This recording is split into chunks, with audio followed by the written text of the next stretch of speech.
thud, thud, thud, thud. Wait, is it thud time? Is it really thud time though? Not yet. Thud, thud, Maybe. thud. Where's the polka music? I've been Wait, let down. Sneaky. Zelkirchen Polka? No, what? There's no finished things coming in right now. Wait, What is the Well, heck Sneaky is this in thing? here? no. Well, no, Is he's in the chat, but anyway, the floating text. And you, are Fuck you? you, floating Oh, you're. text. Let's Anyway, see. Oh, huh? Israeli. This is a 109. Wait, what's wrong with this 109? What is wrong with this propeller? Why does it have wing gun pods? Where's the motor cannon? And why is there what looks like a revolver in the cockpit?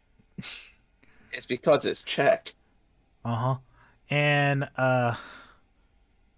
this cockpit seems interesting. Oh my god, that is a Why revolver. why is why is everything in English? Isn't this supposed to be a Czech plane?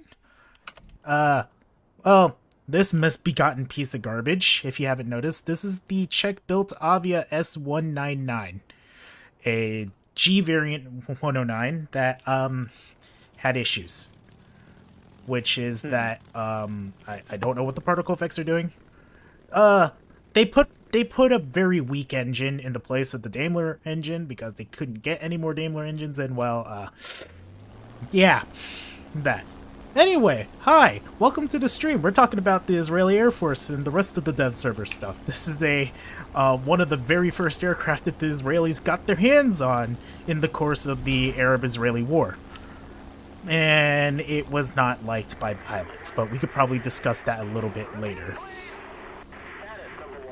And this is also a brand new map that we're on, which is the Israel map, actually. Let's see if we can look at it. In the area that we are, I think that's Sarfin? I can't remember, or Seraphin.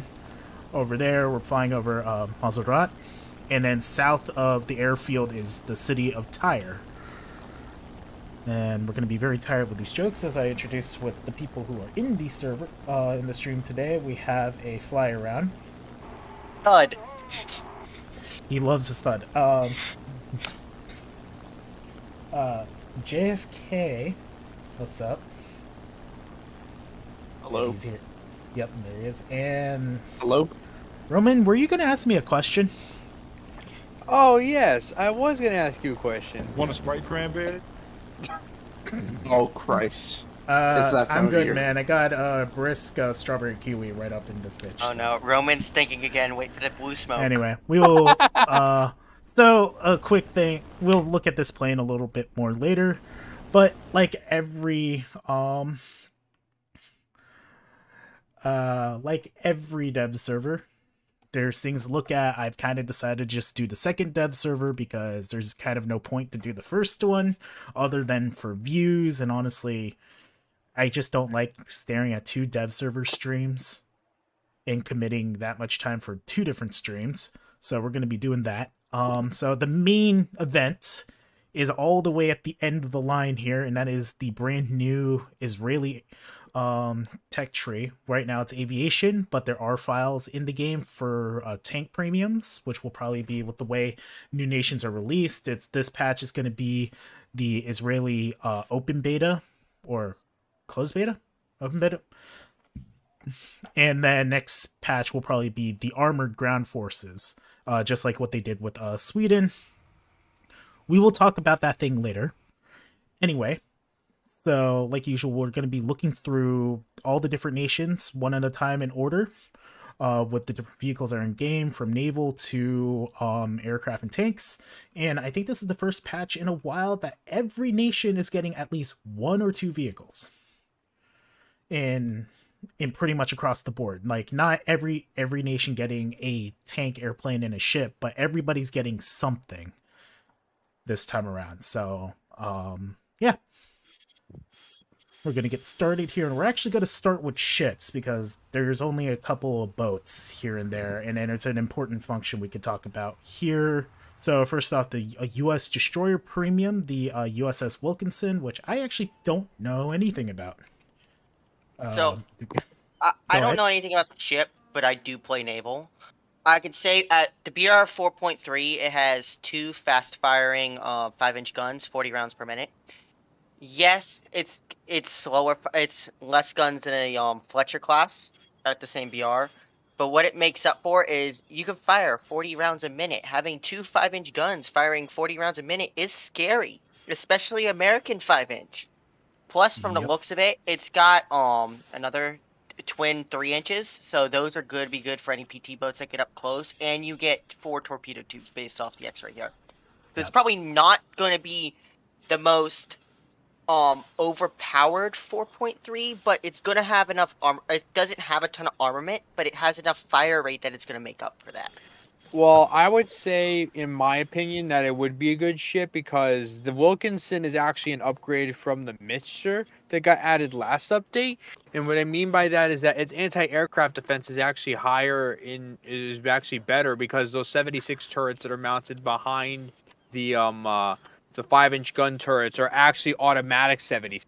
They are not the slow firing World War II 76s that are on the Mixture. Yep. Okay. So this is a Michener class destroyer. It was laid down in 1950, originally classified as DD-930, reclassified as a destroyer leader as DL-5, launched in 1952 by Lady Catherine Moore, the former Mrs. Theodore S. Wilkinson, and commissioned on 3rd of August 1954, and it served until 1969, and then was stricken from the naval list in 1974, sold for scrap in 1975. The biggest downside I see in it and gonna be in game is if you get one of those two turrets taken out, you lose 50% of your fire. Yep. Right there. Exactly, yeah. But So the nice thing is that at least even with one gun, you could put out 40 rounds a minute, which compared to, like, let's just say a Fletcher. Like, I'll use the USS Cowell, another premium that originally came out in game when Naval first came out.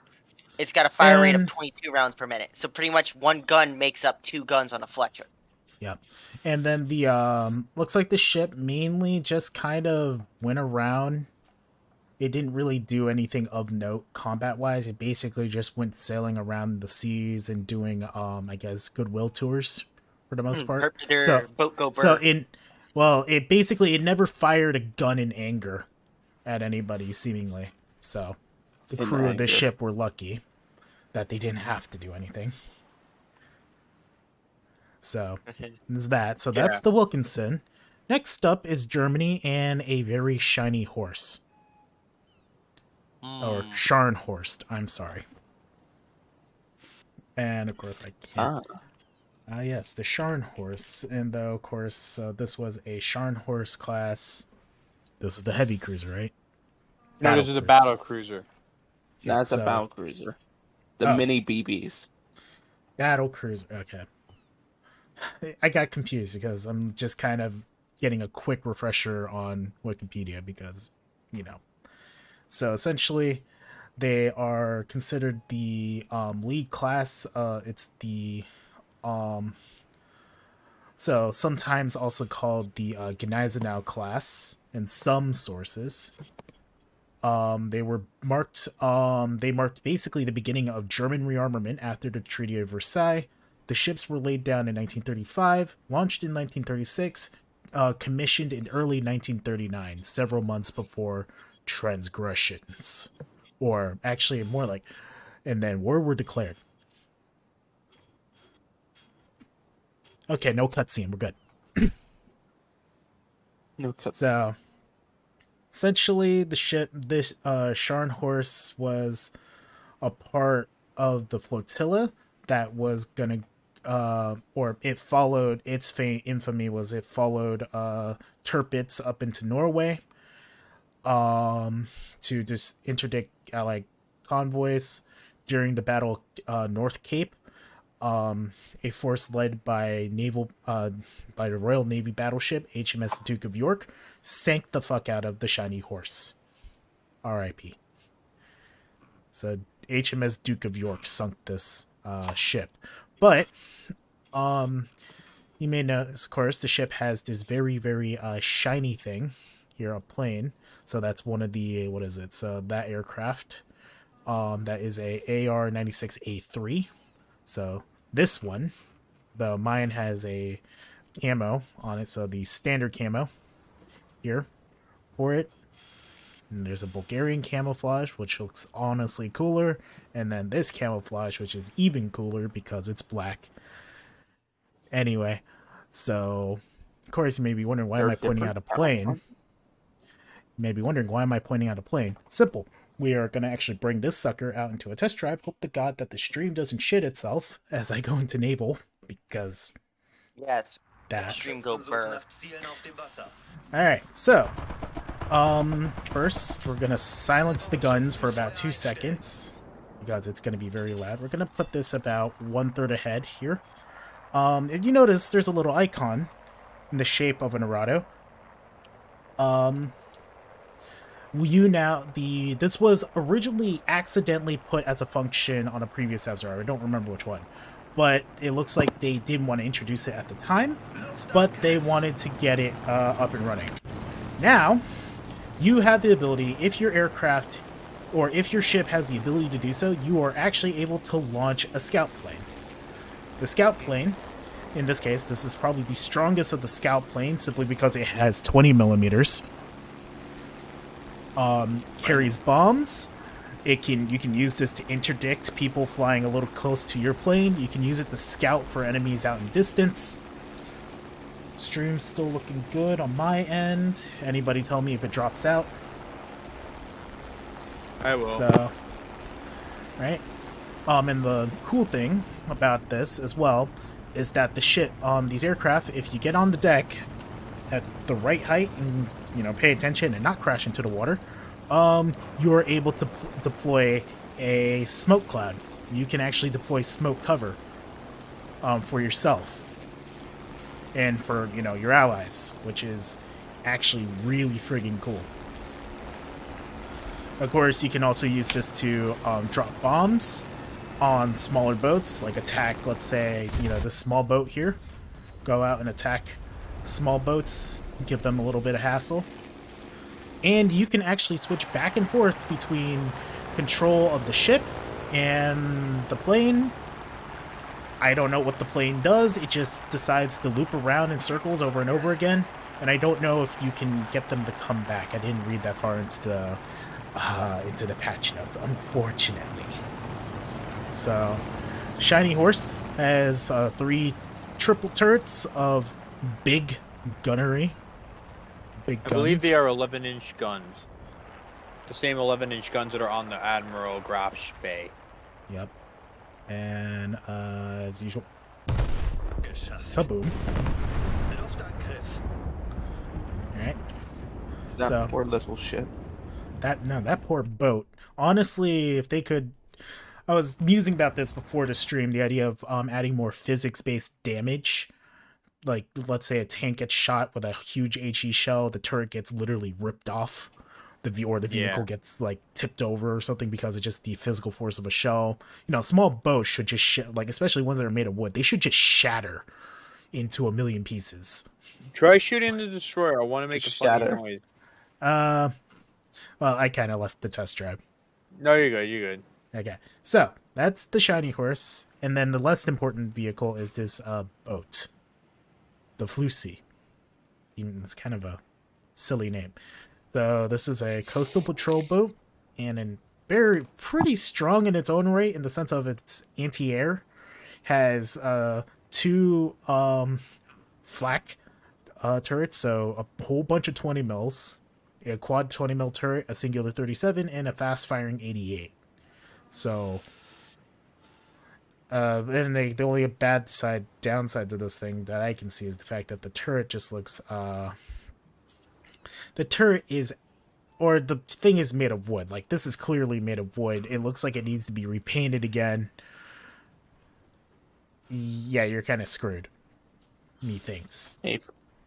For anything, it has a lot of guns that make people go away. Yeah, go away! Especially that 88. That 88 does a lot of damage against other PT boats. Yep. And then, of course, the last nation to get a ship is Japan, but it is essentially a post-war... I guess if I'm correct, this is a Fletcher-class ship that was given to the Japanese after the war for self-defense. So nothing particularly special about it. It's a Japanese defense ship. So yeah, I don't really have anything else to say. So that's the boots. And then we will actually continue going in reverse. We'll actually go for tanks instead this time around. Because, well, there's a lot of aircraft to get through, and I want to save that a little bit later in the stream. So we're going to cycle back around to the US and take a look at their newest AA vehicle, the XM975, which, yet again, I don't know jack crap about. So we're going to just hit... If I may. Yep. Alright, so the XM975 is basically, was a part of NATO's plan to upgrade all of the allied NATO forces with the same SAM SPAA system. So what the Americans did was they took the M109 Paladin chassis, removed the gun, removed the casemate, and mounted the Roland missile turret on top of it as a way to test the Roland's missile system. But then eventually they developed the ADAT system for their Bradley, but neither vehicle ended up going into service. Yep. So this is also marking the first time that a Paladin hull, like a howitzer hull for the US, is actually in the game. And let's see. So we're gonna give this a test. Let's see how good my aim is, even with radar. Especially with the new SAT-clause physics. Yep. And it is from what I've seen, it is a airburst shell, so miss. Let's see. There's another aircraft interdict.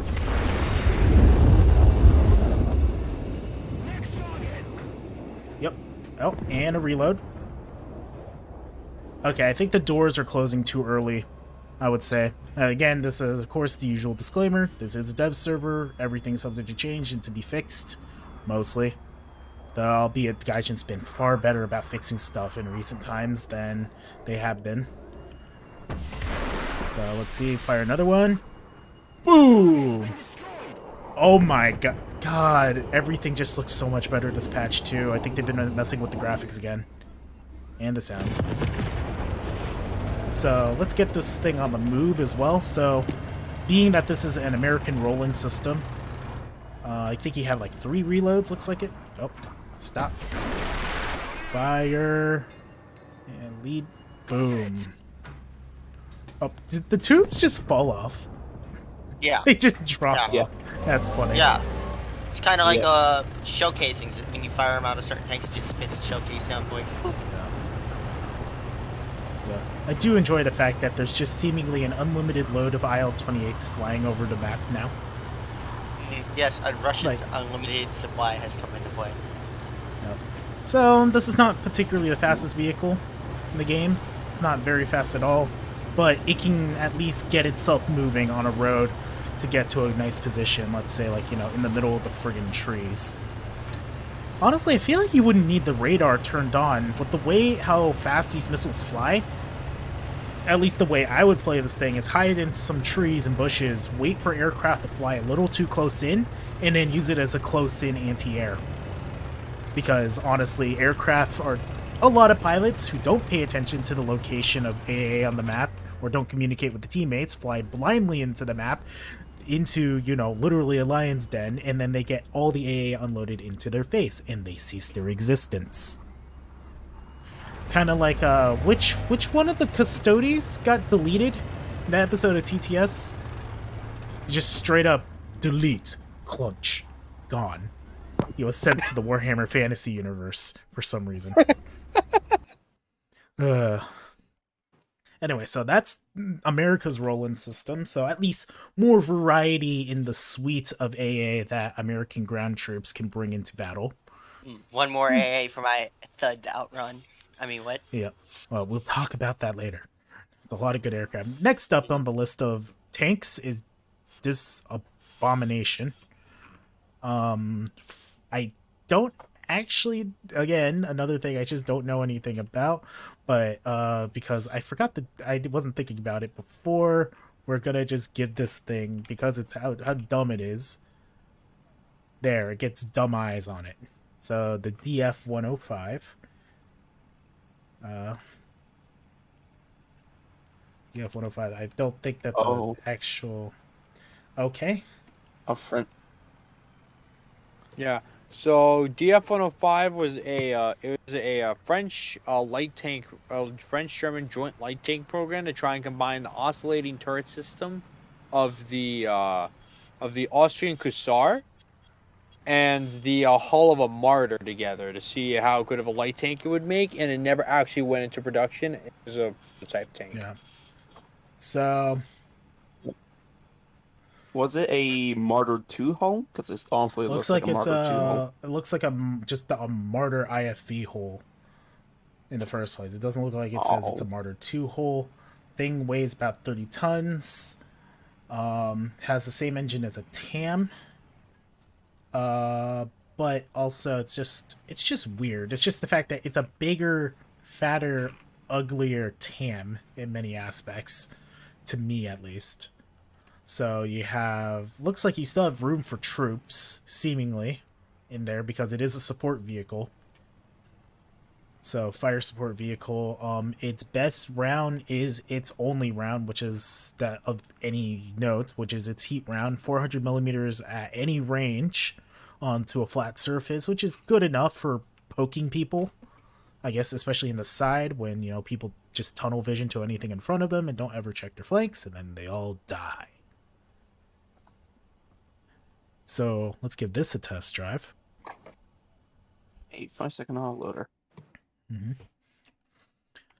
Ah, yes. French planes.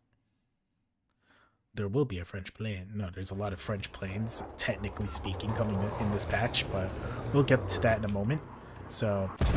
Yeah, France I know gets only 2 planes as update. Got a very fast autoloader. Oh my Jesus, and I know one of the sound guys, I think there's like a picture of him somewhere on my server, but the dude straight up looks like Russian Gordon Freeman. Jeez, they're at it again with making the sound engine just even more ass clenching.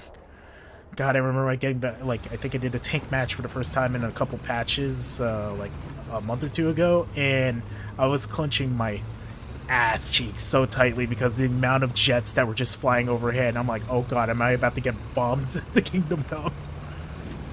And then the AA effects as well. So, fast autoloader, 105mm, a machine gun, and, well, I guess a backup vehicle, more or less, is what I would say for this thing.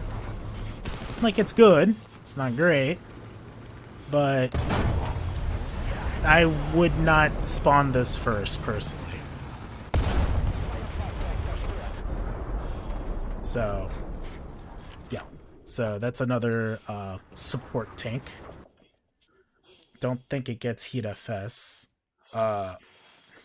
Either late, either the stream chat is late or something, but the video's got a little bit more decent. Yeah. Too. So yeah, that's it doesn't get heat FS, yeah. So it gets a smoke shell, smoke grenades, the whole 9 yards. So it's just another light tank. Meanwhile, in Russia, French tank, they get literally hammer of the friggin' gods, because there's now a modern 152, or air quotes, modern 152mm. So this is the 2S3M. It is classified as a tank destroyer, which is, to be fair to the Russians, anything that has 152mm and can hit the side of a tank with that explosive power is pretty much a tank destroyer, seeing as the amount of King Tigers and Panthers that died to Su-152s in World War II that were just obliterated, armor split open. You know, the crew probably turned into pink gelatin on the inside. Yeah. Yeah. So the 2S3M is in its designation is a modernized the 2S3 Akatsiya self-propelled howitzer system. So back in the 1960s, there were two SPHs that were developed in coordination with each other. 2S3 Akatsiya being the other one. or this one, and then the other one being the 2S1 Godwitzer, which is the 122 millimeter portable howitzer system. And the This Russians one- chose 152 because 152 go burr. Well, no. They were both developed as SPHs. They both went into production because of the fact that 2S1 can easily be used by the Motor Guards Division, while 2S3 can easily support the infantry from long range. Yep. And it's Russian it's doctrine. essentially with this, and then another nation we're going to be looking at. We're essentially getting what are essentially self-propelled artillery pieces. Though, as it is, none of the... Unless they make the maps a little bit bigger and they actually give gunner or gun sight ability, not so much what you would say like actual artillery capability, like a certain other game that we all hate for its a particular way of handling artillery vehicles, but actually having a sight that would be inside the gun sight and say, oh hey, this is where the gun should aim so that you can land your shell here, without giving you basically omnipotence over the map. So let's see, let's get this thing in full elevation. Boom, the friggin' suspension just cried under that. Let's give it another look. Look at the suspension on this thing. Also, the way the road wheels are spaced out, I guess it's because they really want to make sure the weight of the gun firing is handled, so... Ooh.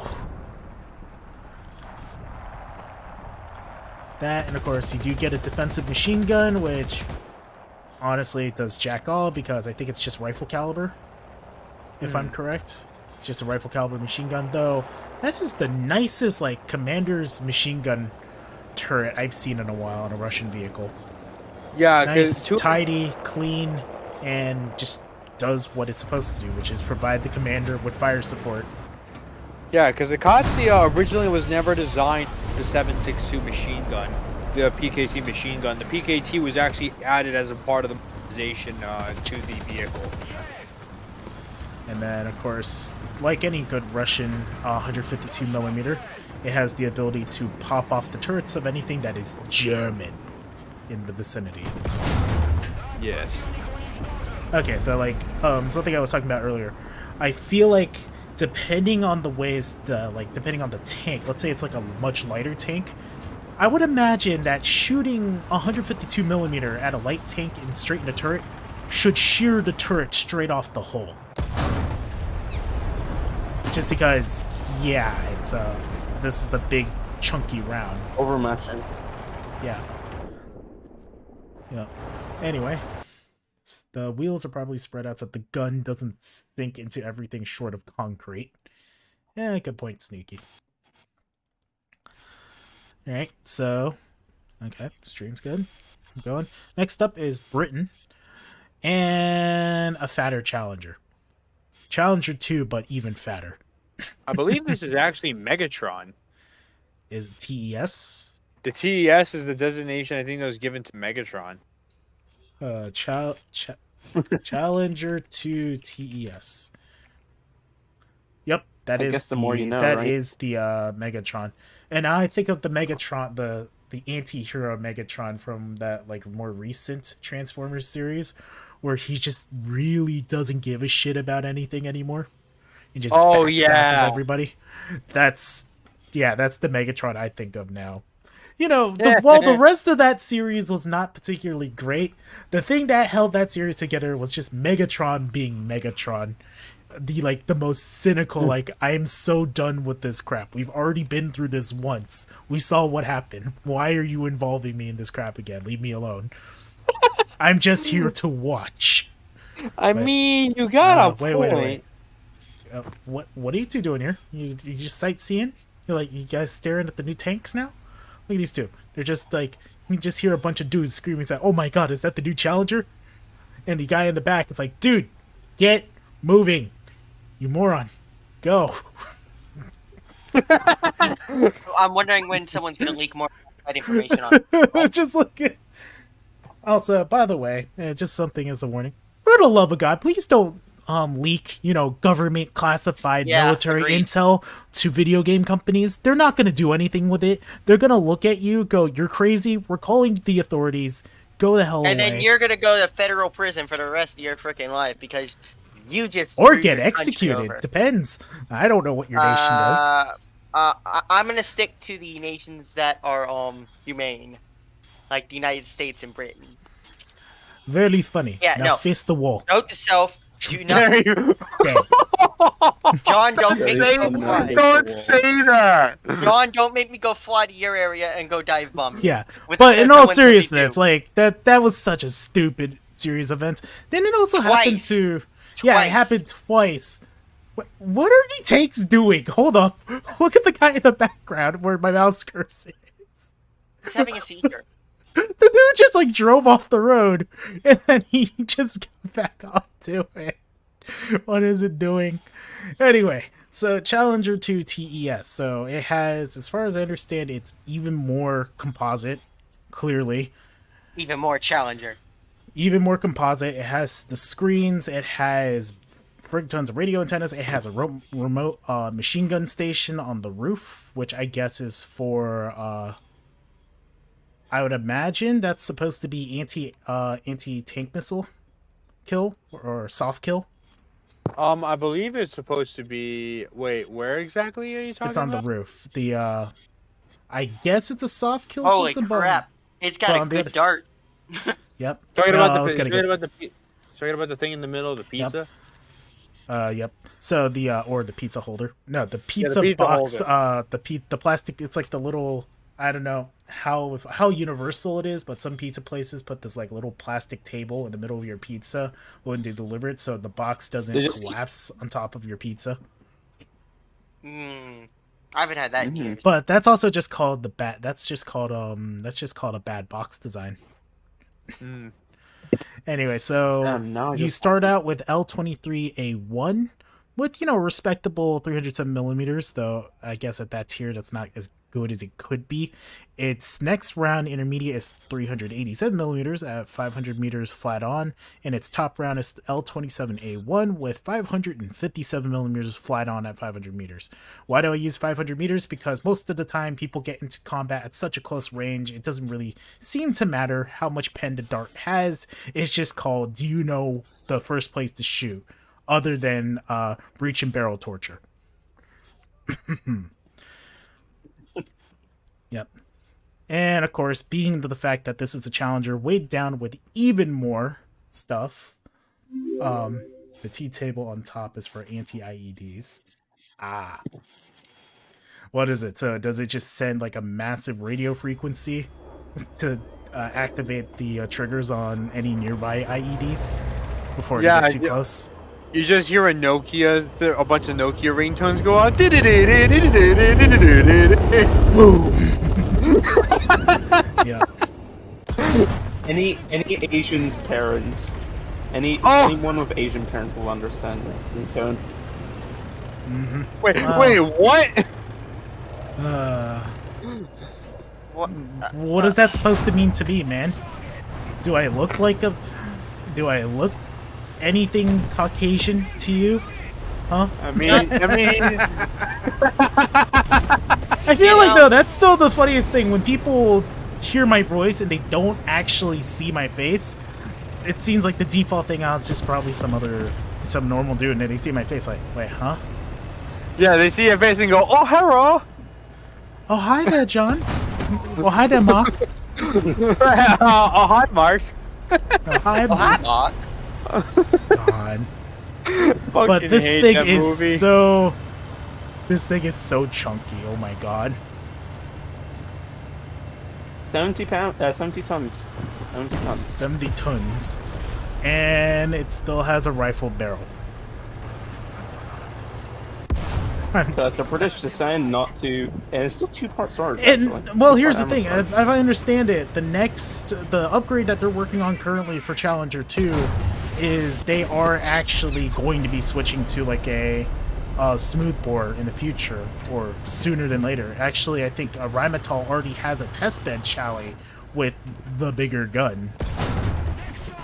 Yeah, They're Rheinmetall. using the L50. Using the L-54, right? Wait, hold Oh, on. let me see. That turret. Oh my god. The turret's just sticking straight up. It looks like the Hulk just grabbed the turret and smashed the hole in. No. Hold on. So the Challenger that Rheinmetall is actually using is the Challenger 2 with the L51 130mm cannon that's auto-loaded. John, man, are you... God, man, do you not listen to the jokes? We're just talking about Asian parents. Do I look any... God, I know some Cuban guys, and that's just an insult. Jesus. I'm not Cuban. Keep guessing. So what I'm hearing is I need to fly you back to Cuba. Got it. No. Okay, so this thing, I guess, 117 stock. over Also, Cubano? this thing's stock. Yeah, it rotates in place, but it's Wait, is this doing neutrals? Okay, yeah, let's see. Now if it does neutral,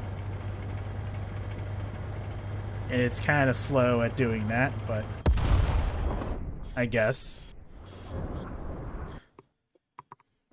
Basically a giant jammer. Alright. We had Charlie 3. Great Britain is still... The John man, the picture is blurry and I am blind. Get some glasses or contacts. Does that look like my problem? Let me go check to see how blurry Alright, it so is. I don't think it's that blurry, is it? Not that I Oh, can looks see. good. I've got it on. Yeah, I'm On checking my it end, on it's good. my end's too. It's looking good, so I don't Yeah. know, maybe it's your internet connection. Alright, next up on tanks. You're Japan running at... gets something very, very nice. This is the Type 10 MBT, which they use coincide with, you know, the Type 90 and everything else. So this is their more modern MBT, and it is a fourth generation main battle tank, which began being built in 2010, entered service in 2012. So this is probably one of the newest MBTs in game, or the newest. Somebody will No, eventually correct me in the comments or in the it's chat. the type. The BVM is the most newest tank, as it was made in 2017. Oh, okay. Or newest But one of new the most modern design tank, tanks. because the BVM is just a modification. We're talking about in terms of a brand new design from the ground up. I think the Type 10 is the newest tank overall. What about? Oh no, actually, I think I'm wrong on that. It's actually the Type 16 because the Type 16 was made in 2016. We're talking about MBTs here. We're not talking about wheeled wheeled vehicles. We're talking Oh. about in terms of But the Type MBTs in new design. I think this is the newest tank, but yet again, I'm a Oh. prop jockey and not a tank nut, so you know, somewhere in the Oh, distance, Tank th- Nut Dave will remember who the hell I am and go, "What is Yeah. he going on about?" That Yeah. moron. So, This another This thing to be- mention. Sorry. Another thing to mention about the Type 10 is that the Type 10 actually gets a new shell called the Type 10, funnily enough. But engaging tanks at close range, you're actually going to be penning about 710 millimeters of pen at angled arm, compared so to 615. You start out with JM12A1, but JM33 is immediately available for research, so I would just say grab that immediately. You know, because you're going to die. Parts and then so the Type 10, yeah. So at close range, yeah, you're pinning about at 500 meters onto a flat surface of 604, at point blank 615, which is, you know, pretty good. And this is a very small MBT as well. We're just gonna take it for a drive here. Oh, if I may. yeah. Agent, like Type we were 10 saying earlier, the Leopard 2. So the Leopard 2 PL, while it is a new tank, the design of the Leopard 2 is from like, what is that? The 70s, late 70s, early 80s, and it's just been continuously upgraded ever since. We're talking about like from a ground up, fresh. Jesus, the just jet engines. Ugh. All right. So in terms of a youngest new generation from the ground up designed tank, I think the Type 10 is one of the newest out there. It's depending on how survivable the Type 10. Alright, they're just gonna drive off the bridge because I wasn't paying attention. Anyway. So this is why I shouldn't allow you to fly. Got it. Because you'd figure out how to put us in a nosedive. Not that, it's called I wasn't paying attention. But just like any other Japanese MBT from the Type 74 on, all tanks feature hydropneumatic suspension, though I don't think the travel's as good as previous tanks, though it's pretty decent. Yeah. But I it don't is fairly fast both forward and backwards in terms of, you know, speed for an MBT. And of course it has Madus. Here comes Never a that bad bolt. day when you Walk got a out. 50 cal on the roof. What I say is, the Type 10 is a tank specifically made for the Japanese army, as opposed to the Type 90. Japanese army's need was a more maneuverable tank than the Type 90. Type 90 was one of the more heavier tanks, and most roads in Japan actually didn't support it. And now, actually, Japan is moving away from tank forces and retiring old Type 90s and Type 10s in favor of the Type 16. And it's just a They lighter probably Type will 90. still keep a force of Type 90s and Type 10s just in case, because having big goon sometimes good. But let's just for the sake of argument talk about how advanced tank technology has gotten. But we're gonna drive this thing right next to, you know, one of the many pinnacles of traditional heavy tank technology, like immediate post-war. So that's a T10M. To say, yeah, the Type 10 is small for its class. Like it's basically the size of a T10M with a shorter gun, but that gun is a smoothbore, super high velocity firing friggin' darts.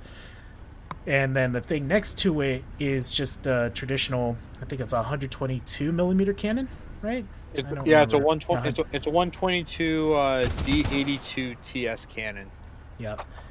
And it's just the fact also hydropneumatic suspension, autoloader, 50 cal on the roof, though albeit in some ways I would like to have that 14 mil, or I think that's a 14 millimeter on the roof of the Titan. It's a 14.5 millimeter KPBT machine gun. Yeah, it's just the same as coaxially. Yeah, it's just amazing how far tank technology has gotten. Also, he's now dead. Let me slap a little label on that saying he's dead. Yep. Yawn.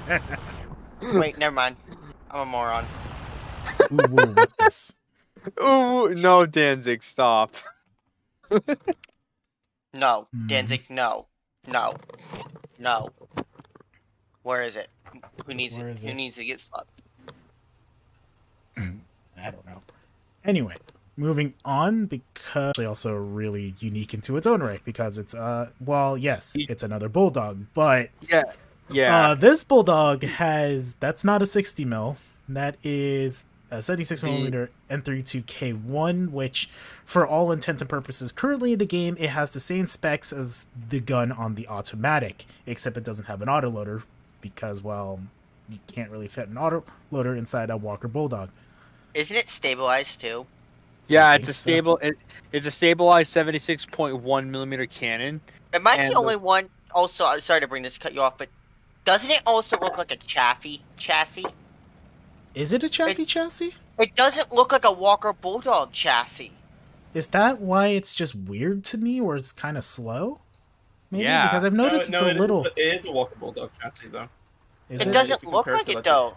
The road wheels. It doesn't feel like it. Yeah, it doesn't feel like it. Here's our baseline Walker Bulldog with that. What are the Bradley drivers? What are you doing? What are you monks doing in the background?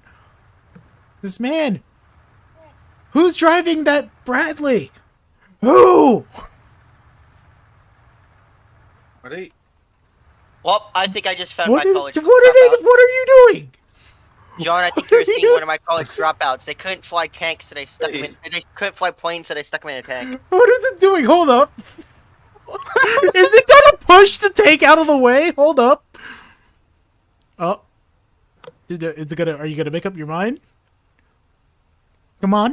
Are you gonna just sit there now? Punk? Inching forward. Inching forward.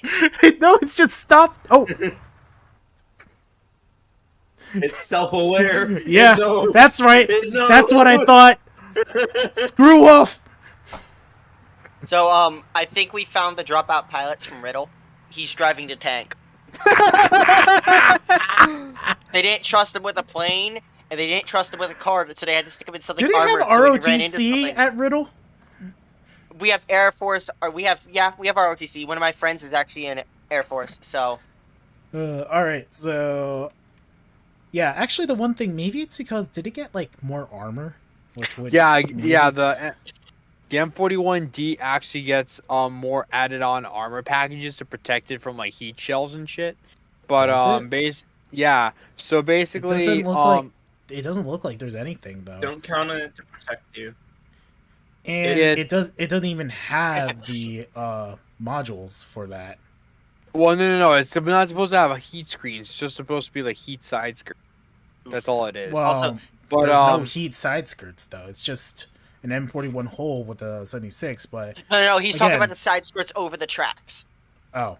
But, Because so the by the gear- way, again, since this gun is essentially the same as the automatics without an autoloader, it has the same exact specs currently on the dev server. So, 301 millimeter, I think that beats out the German APC, or I think the German one, the Lech Panzer 41 gets a dart, I think, right? no, it does not. The leg Or con- no, the it leg gets a con- Sabo. Oh, it gets a Sabo. And the Sabo 212, which is pretty good, all things considered, for Sabo. The big but thing is this Walker Bulldog is going to be 8.0. The Chinese one is 8.0. yeah. Shiny one, the But 8.0. but no, this thing it's also, I think it's well equipped enough for 8.0 in the terms of Yeah. light tanks. Since out of all the things I Yeah. like playing War Thunder, I love playing light tanks because I just kind of love going around scouting and then just inconveniencing people. Yeah.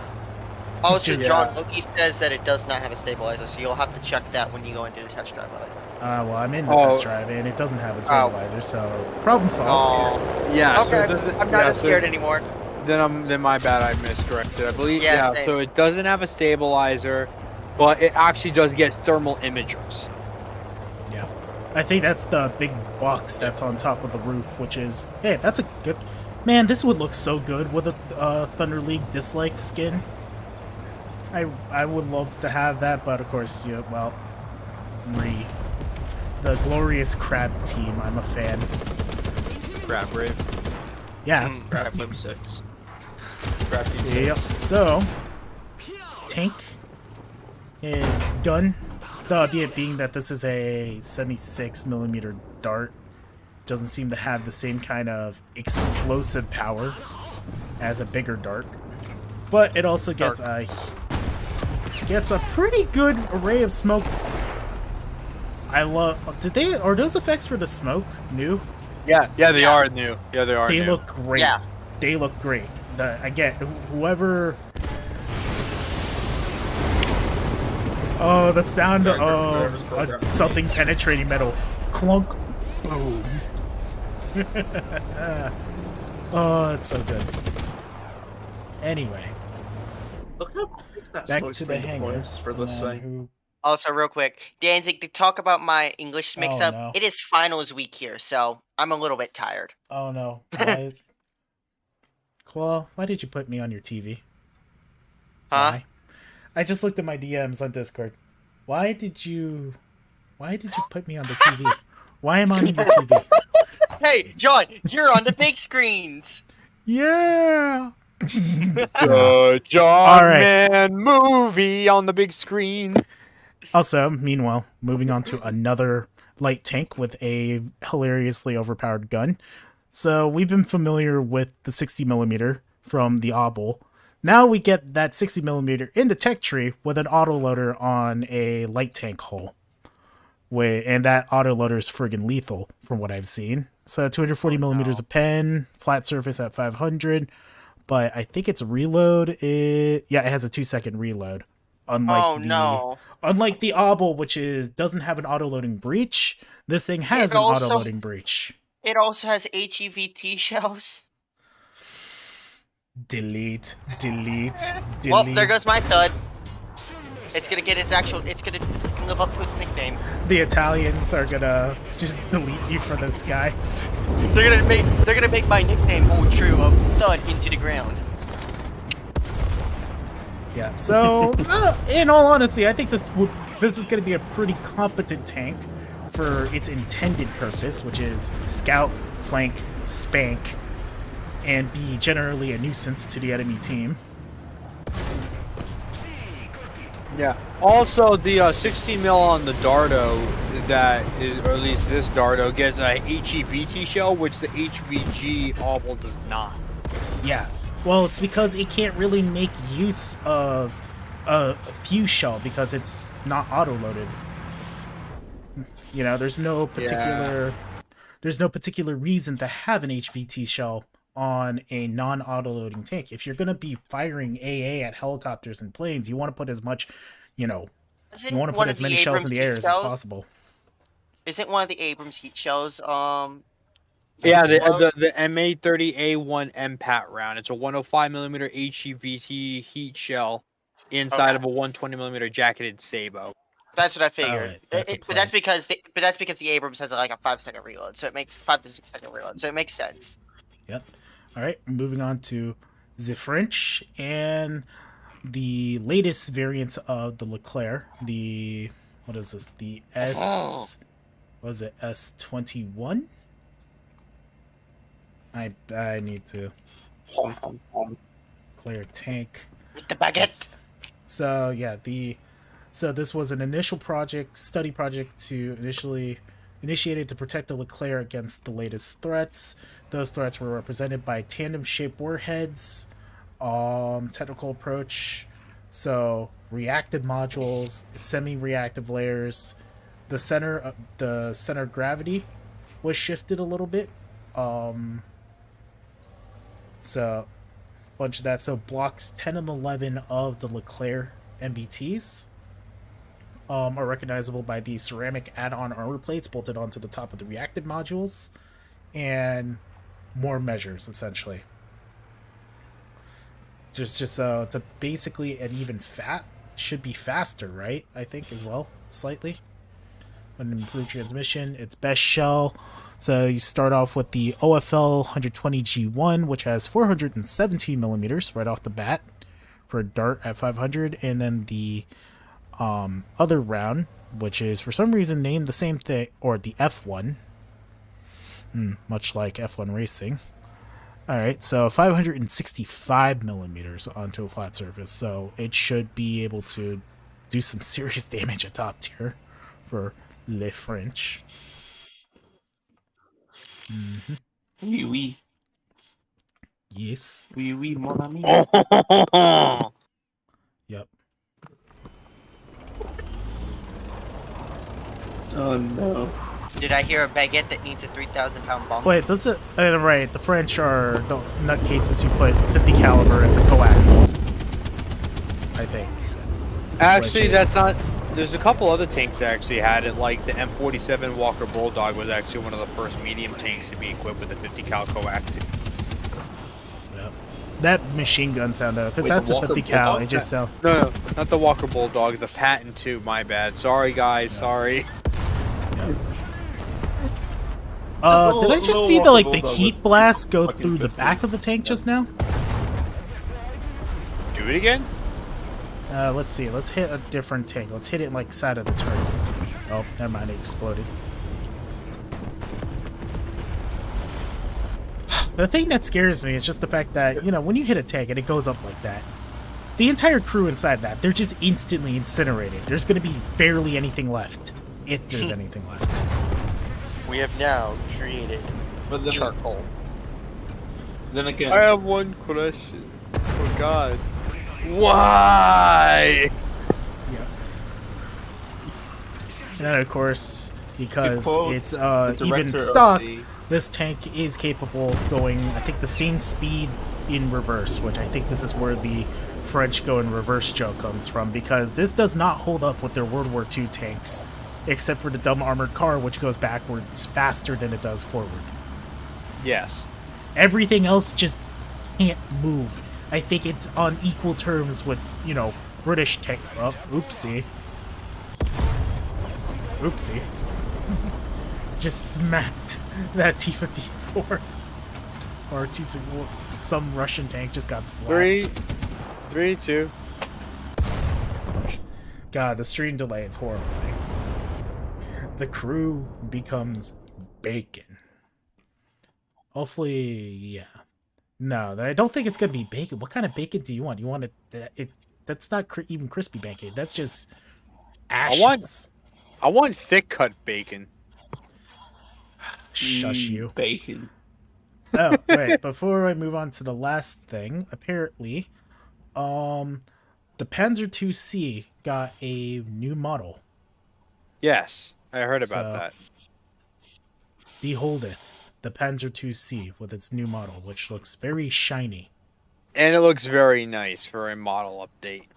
Yeah, for a model update. And then versus, let's say, the Panzer IIF, which, for some reason, my Panzer IIF came back from the battlefield covered in mud. A dead server, I guess? Question mark? That seems a little weird. And the update for the model also applies to the Deutsches Afrika Korps version, which gets this really nice skin on it too.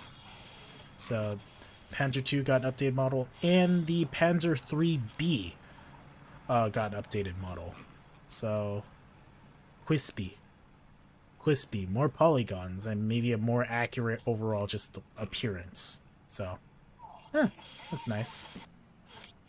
Meanwhile, anything else? Oh, and then last but not least for tanks, the star of the patch right now, the Band Cannon 1C, or I'm just gonna call it the Band Cannon, because if you screw around on my Discord server, this is what's gonna come to your house. The Band Cannon. I'm going to get B-canned. You get Absolute banned stupid from your match. No, it's gonna be like that one gif of Yoshi going and your band, but it shows the band cannon going off. Yeah. Okay. Fun cannon. Something that bugs me here. This tarp needs to change color with the rest of the skin, guys. And come on. Why does the tarp stay green? Why? That bothers me. I think that bothers a lot of people. It should change colors depending on the environment. I kind of understand what what they were doing. You know, they're wanting, I guess, to keep the cover up the heat signature of the barrel when it, you know, warms up. I guess, but still, it's just like that should change colors as a part of the Doesn't texture. this thing reload in like 3 seconds or something? Yeah. So like that? this is a 155 millimeter artillery piece, but it has the advantage of essentially a It has a 14 piece. Actually, that's where all of its ammo is, but a 14 piece auto loader, essentially, or assisted loader, because it's If you're pretty wondering. nutty. And if you can find nutty. pictures of it online, It's a clip. there's actually there's a crane that is actually mounted on it that can actually lower all 14 rounds into the magazine at once, just so it can be used, and it's sick as hell. So, first and foremost, this thing is not going to win any awards for mobility. It is rather slow. Though, I don't know if the Swedes ever tested this in direct fire at armored vehicles, but, yep, we're just gonna, you see that T-26 over there? We're gonna just aim at it, and then we're gonna just look at the auto-loading system, so... So we're going to commit a small war crime, but we're not going to look at it. Yep. And even the sounds are coordinated with the autoloader. That's awesome. Just shoots, it just goes skittish. That's awesome. Also, it looks like they fixed it for the last server where the hydraulics were not animated properly and they just kind of floated in and out of their holds, which is funny. So, boom. Dude, that animation looks so cool. Yep. All we need now is to look at the rounds going in, as we don't actually get to see the rounds. Oh, little fun fact about the BCAT. It can fire thermonuclear warheads. Yes, nuclear artillery. Boom.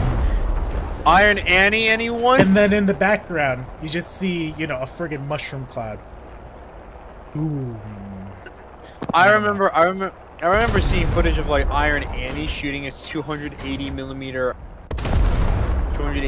artillery piece warheads onto targets in the desert of America, and oh my god, that's so cool. I would love to see that happen with the bonds coming. Yeah. Well, and that's your ammo stowage. So, the advantage, you can reload your giant ass gun in a few seconds and just continuously lay fire. Disadvantage, you should hopefully you can sit on the cap point while doing this, because you sure as hell ain't going to have ammo when you're done here. Oh, thanks, Gaijin, for putting a reload circle or reload cap zone in the game on the test map, because there's just so many things that the test map does right. Okay. Interesting. The shell doesn't make a sound when it does the quick reload of the first round into the breach. Maybe that's something to check. Anyway, that is the Swedish artillery piece. And quite frankly, this is the last thing you would ever want to see, especially when people figure out how exactly to aim the HE shell at your, at your medium tank, like that T-34. Gone. To dust. It stopped existing. It is no more. I.e., you've just been banned from your War Thunder match. Oh, yeah, I mean, not Iron Annie. Somebody said POV, Atomic easy Annie. anti-cheat actually activated. Atomic Annie. I was Yeah, about it's to Atomic say, Annie. wait a minute, Iron Annie. It sounds like a World War I or World War II thing. I don't know. Yeah, Atomic Annie. I'm sorry, Ace, for incorrect again. I'm just like half asleep, or not half asleep, half awake right now. But Alright. it's okay. Alright, boys. Now to the big show of the stream, which is the aircraft. And the first thing we're going to look at is this puny little float plane, because the OSUs got a model update.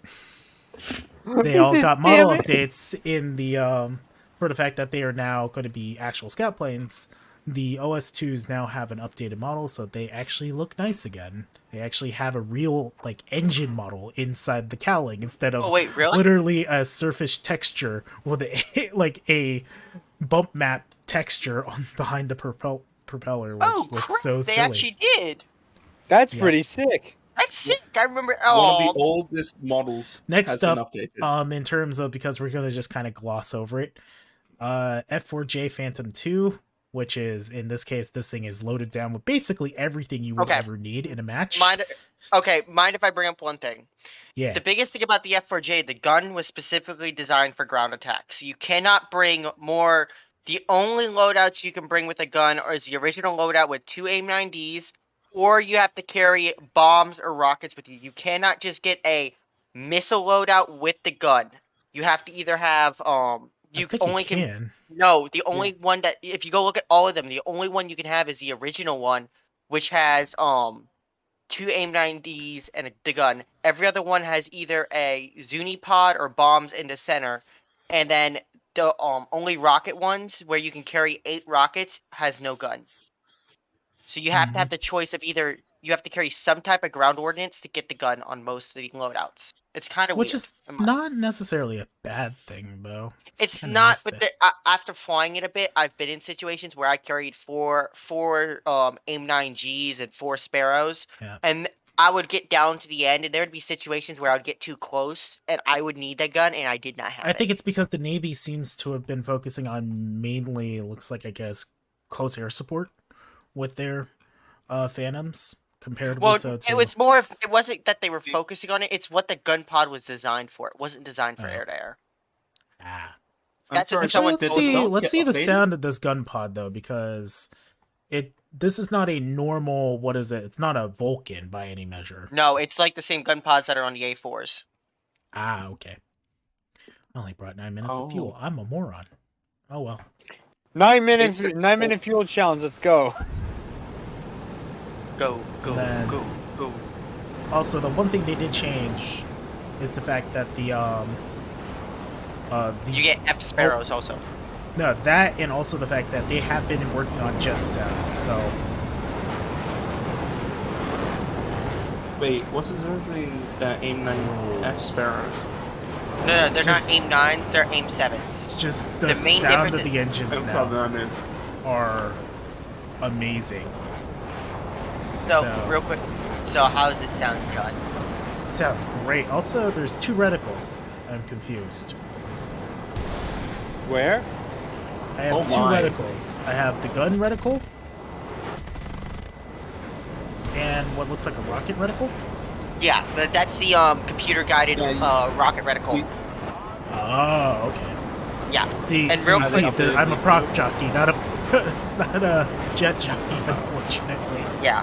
Now, Alright, real let's quick, see. so probably some people are wondering the difference between the AIM 7E-2 dogfight Sparrows that we've had in games since last patch and the AIM 7Fs. The main difference is the E2s have a lock range of about 16 miles, where the Fs have 25 miles. Oh, Also, shit. the Fs, Oh no.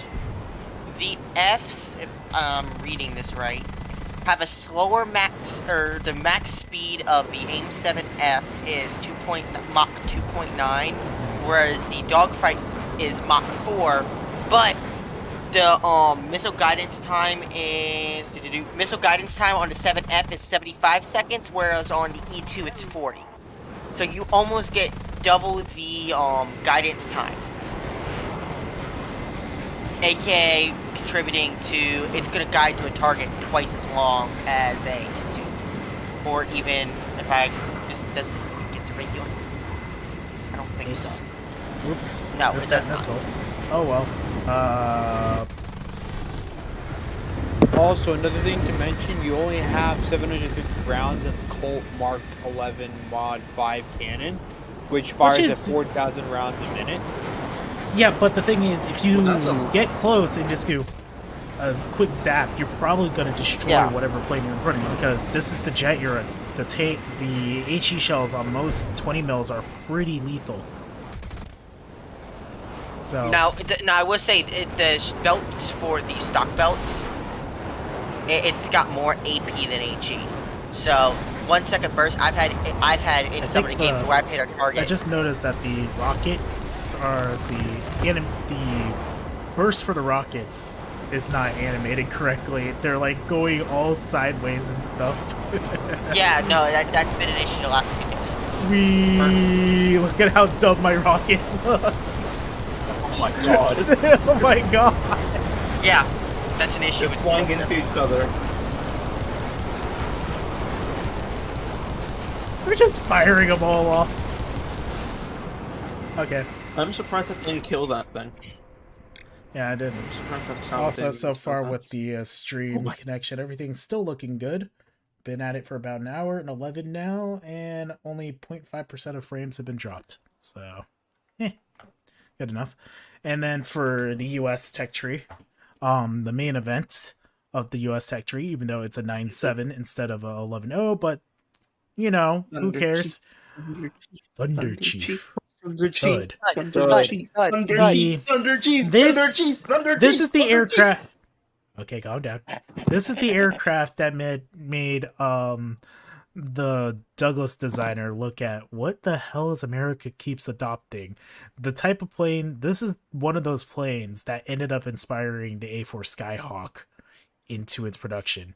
It's because this is like the pinnacle of we're packing as much technology, firepower, and engine power into a singular chassis as we can, says Yes. Republic Aircraft. Yeah, Republic Aviation is like Yeah. one of the best aircraft designers ever, because there are actually, if you guys didn't know, that Republic Aviation was actually started by 2 immigrant Russians. We could talk about that later, but for specifically Fly Around, you want to go ahead? All right. So the F-105 Thunder Chief, also known as a Thud, nicknamed Thud because that's what it sounded like when it hit the ground. A big, originally Yeah. designed to be a high-speed nuclear, have an internal bomb bay and that carried a nuclear bomb. Its role in the Vietnam War was used as an attacker. It did not use its internal bomb. It used its internal bomb bay for fuel, and it never in real life, in war, dropped a nuclear bomb. Thank the Lord. Thank Lord. The F-105D is an upgrade version of the original one. It is a very good aircraft in the sense It of an went attack. through multiple variants in testing Yes. and was challenged by the Ultra Saber at one point. It was actually and not won. challenged. That was actually its competitor.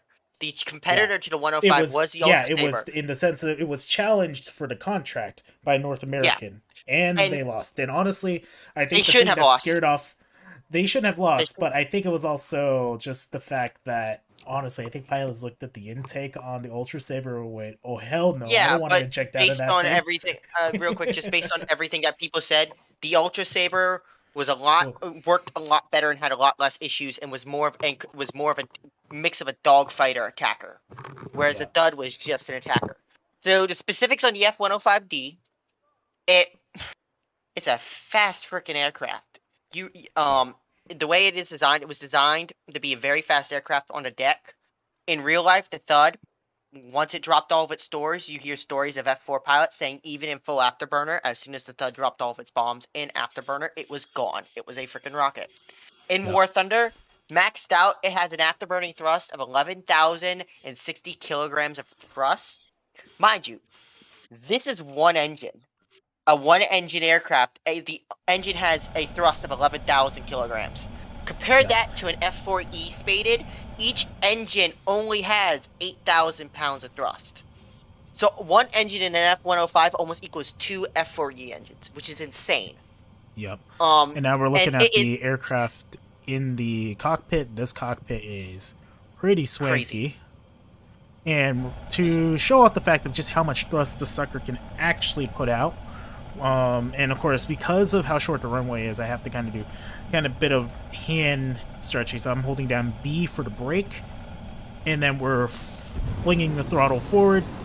Look at how much the gear is just sunk in. It is trying. The brakes are doing their damnedest to hold on as this engine gets to full spin up. Giving her Also, all that jet she's sound. got, Captain.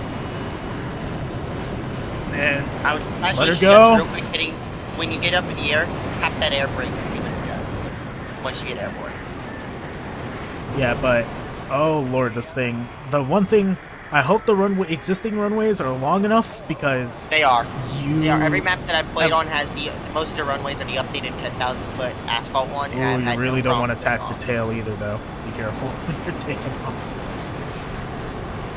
It's like the Be deep understandable with the throttle. Get off the ground, you fat fuck!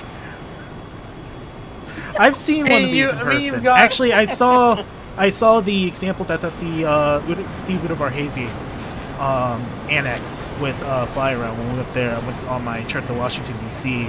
this past summer. Honestly, if any place I could actually work at, I would not mind moving to D.C.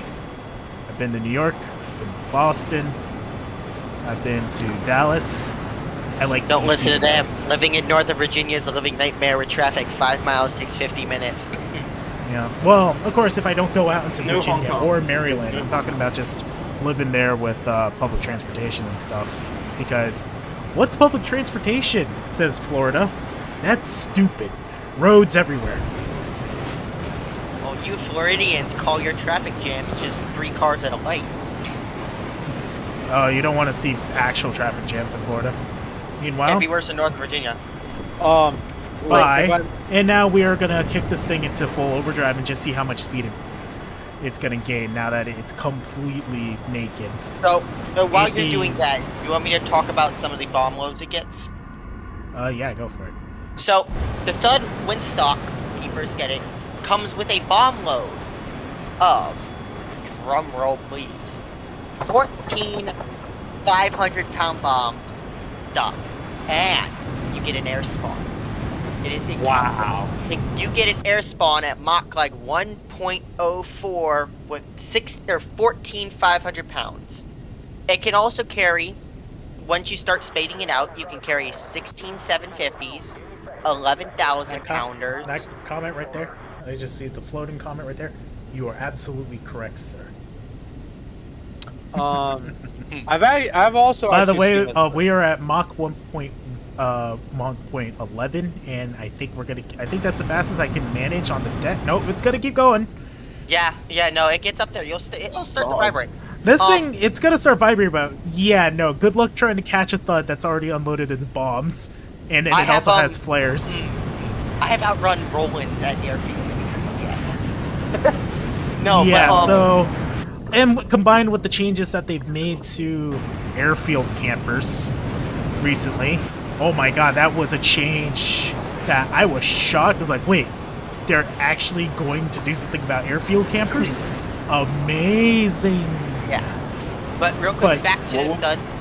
I'll make this quick. You can also carry 3,000 pound bombs. You can carry 3 of them. Also, the Thud gets air-to-air missiles. You can carry 4 AIM-9Bs or 4 AIM-9Es, and with your bomb loads, it shortens your bomb load, but having 4 missiles is nice. You can also carry bullpups, Bravos, and Charlies, and you can carry Mighty Mouse rockets.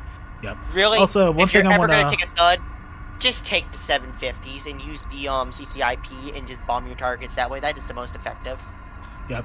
Also, everybody, we're gonna check out another plane because of the jet engine sounds, but they have once again messed with the Vulcan sound. But oh lord, listen to this. Yes, and that is over 1,000 rounds of Vulcan you have with a You can turn on the targeting for the gun. No, even better, in the cockpit, you can hear the motors spin up and wind down when you fire the gun. Yep. Little worms. Yet again, my compliments to the Gaijin sound team, because quite frankly, I personally don't see any reason to get a sound mod anymore. Oh, the barrel doesn't spin.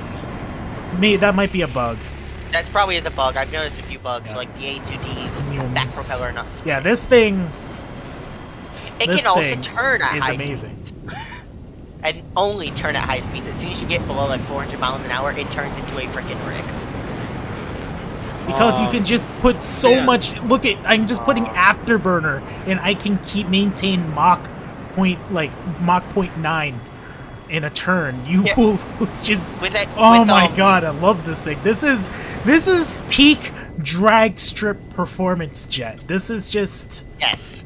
And you can hit Mach 2 at altitude. Took a while, but did it. If a P-47 Thunderbolt's a muscle car, this is a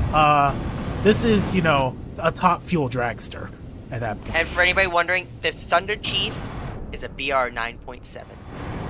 So get your games in it ASAP. No, but it's gonna be. I've been messing around on it with the last 2 dev servers. I think they messed around with it this dev server because the last dev server it wasn't as fast, but. So far, with a bomb load, I've been able to keep over Mach 1 speeds and drop my bombs at Mach. And, I mean, at higher speeds, it will turn. As soon as you get down to those lower speeds is what's going to end you. Because as soon as you get below, like, CAS 400 pilots miles... are going to... CAS pilots are... American CAS is about to become a lot more salty when you get bombs dropped at you at Mach speed. You can't even hit that thing. Most players are going to be too slow to hit it unless they're actually using their radar. All I'm going to say is you shoot me in my tank, I'm going to come back with all the 750s and just series drop all of them on you. Yeah. Or drop 3,000s on you. Yep, so including one of the jets that got their engines changed. So the Starfighter, first thing you already noticed, you hear this kind of more high-pitched whine coming from the engine. Like, it's distinct, very distinct sounding, even just standing still. But we're about to boot the sucker into full overdrive, full afterburner on takeoff. Floor it.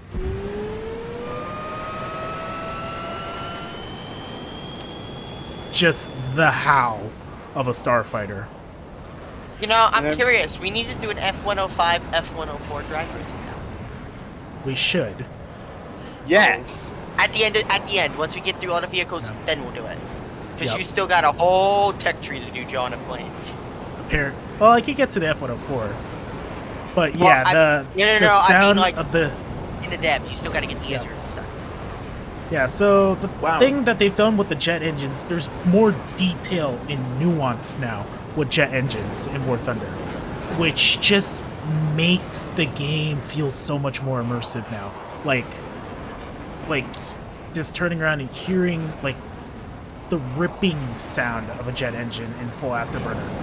Just Yeah, it's oh. scary when a jet passes over you in flight. I've had a few moments where I didn't know a plane was behind me. And of hearing, like, a course, saber. just Ugh. you know, Florida's thing vertically. Also, Vulcan. Can-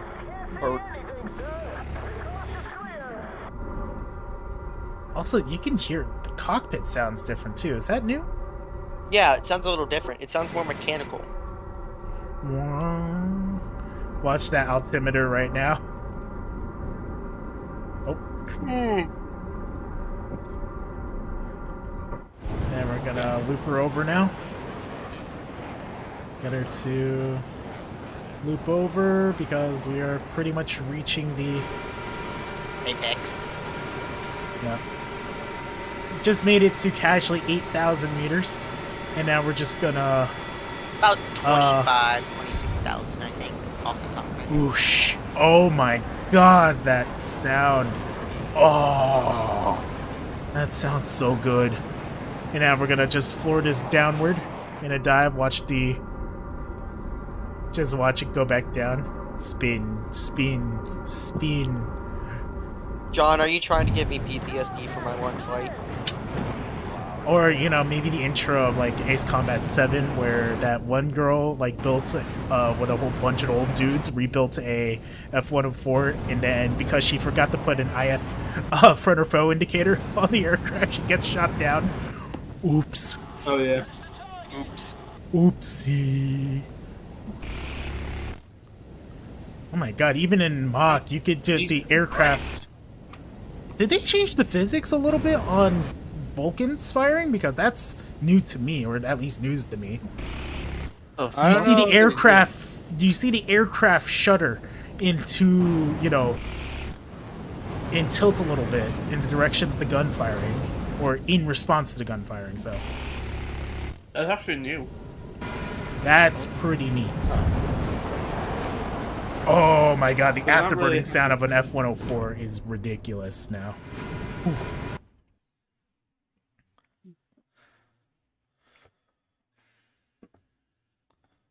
Oh, Loki, you're gonna say that, and then they're gonna add another variant of the F-105, and another variant, and another Did someone say variant. Wild Weasel? Yeah. And then they're gonna fucking add the F-14, and things are just gonna go woo. When the Or, F-14 comes or in, an F-15 Strike Eagle. No, oh, okay, we're gonna have bets here. Anybody who plays DCS, I'll make it simple. The F-15 has been in the works for 10 years. If War Thunder gets the F-15E before DCS, I'm gonna cry. I will buy next time I'm in DC. I will fly around dinner again. Again, We'll- why don't I we'll just take- drive out? Why don't I fly to your area? I'll take I mean, you. I should have my PPO by then. I will. Yeah, I'll take you out to a local all-you-can-eat sushi joint. Oh, Yo, but the real Oh. question is when are we gonna get the And TIE this is now fighter? recorded. It will be on We're VCR. gonna get the. When we're Anyway. gonna get the TIE fighter? Anyway, so Germany doesn't. Yeah, get when any we gonna get aircraft. the Millennium Falcon so I can do the Death Star run? Also, People's audio $5 so says loud. as soon as the F-14 comes out, people are gonna rip the wings off in turns. Yup, that too. Oh my god. All right, so Oh my I'm gonna God. gloss over this one because I don't know what's new about it. It's another variant of the MiG-27. I guess it just exists. I don't know what's special about it. That's the thing. Like It gets- new missile, It gets It's like laser guided bombs. It's more performance. more performance. So Also it's improved kind of like it's another avionics. variant. It's just kind of adding on to the MiG-27 line. The more interesting Nerds, plane we'll get that there. they added. We're going in order, nerds. So, we'll get albeit to they did change there. the skin on this. The last server it was Hungarian, and now it's Syrian. It wasn't Hungarian. It was Was it? Romanian. Was it Romanian? It was one of those Balkan countries. Yeah, and then now it's a Syrian. Maybe I guess it's just to go along with your Syrian tank. I guess either way, this is an interesting plane. This is the so you have the like SU-7, you have the SU-17. So we have the SU-17. Hungary doesn't exist. Hungary Remove doesn't their exist. flag. So, Those European countries don't exist. so basically, John, it's an so we can't it's an have them. upgraded.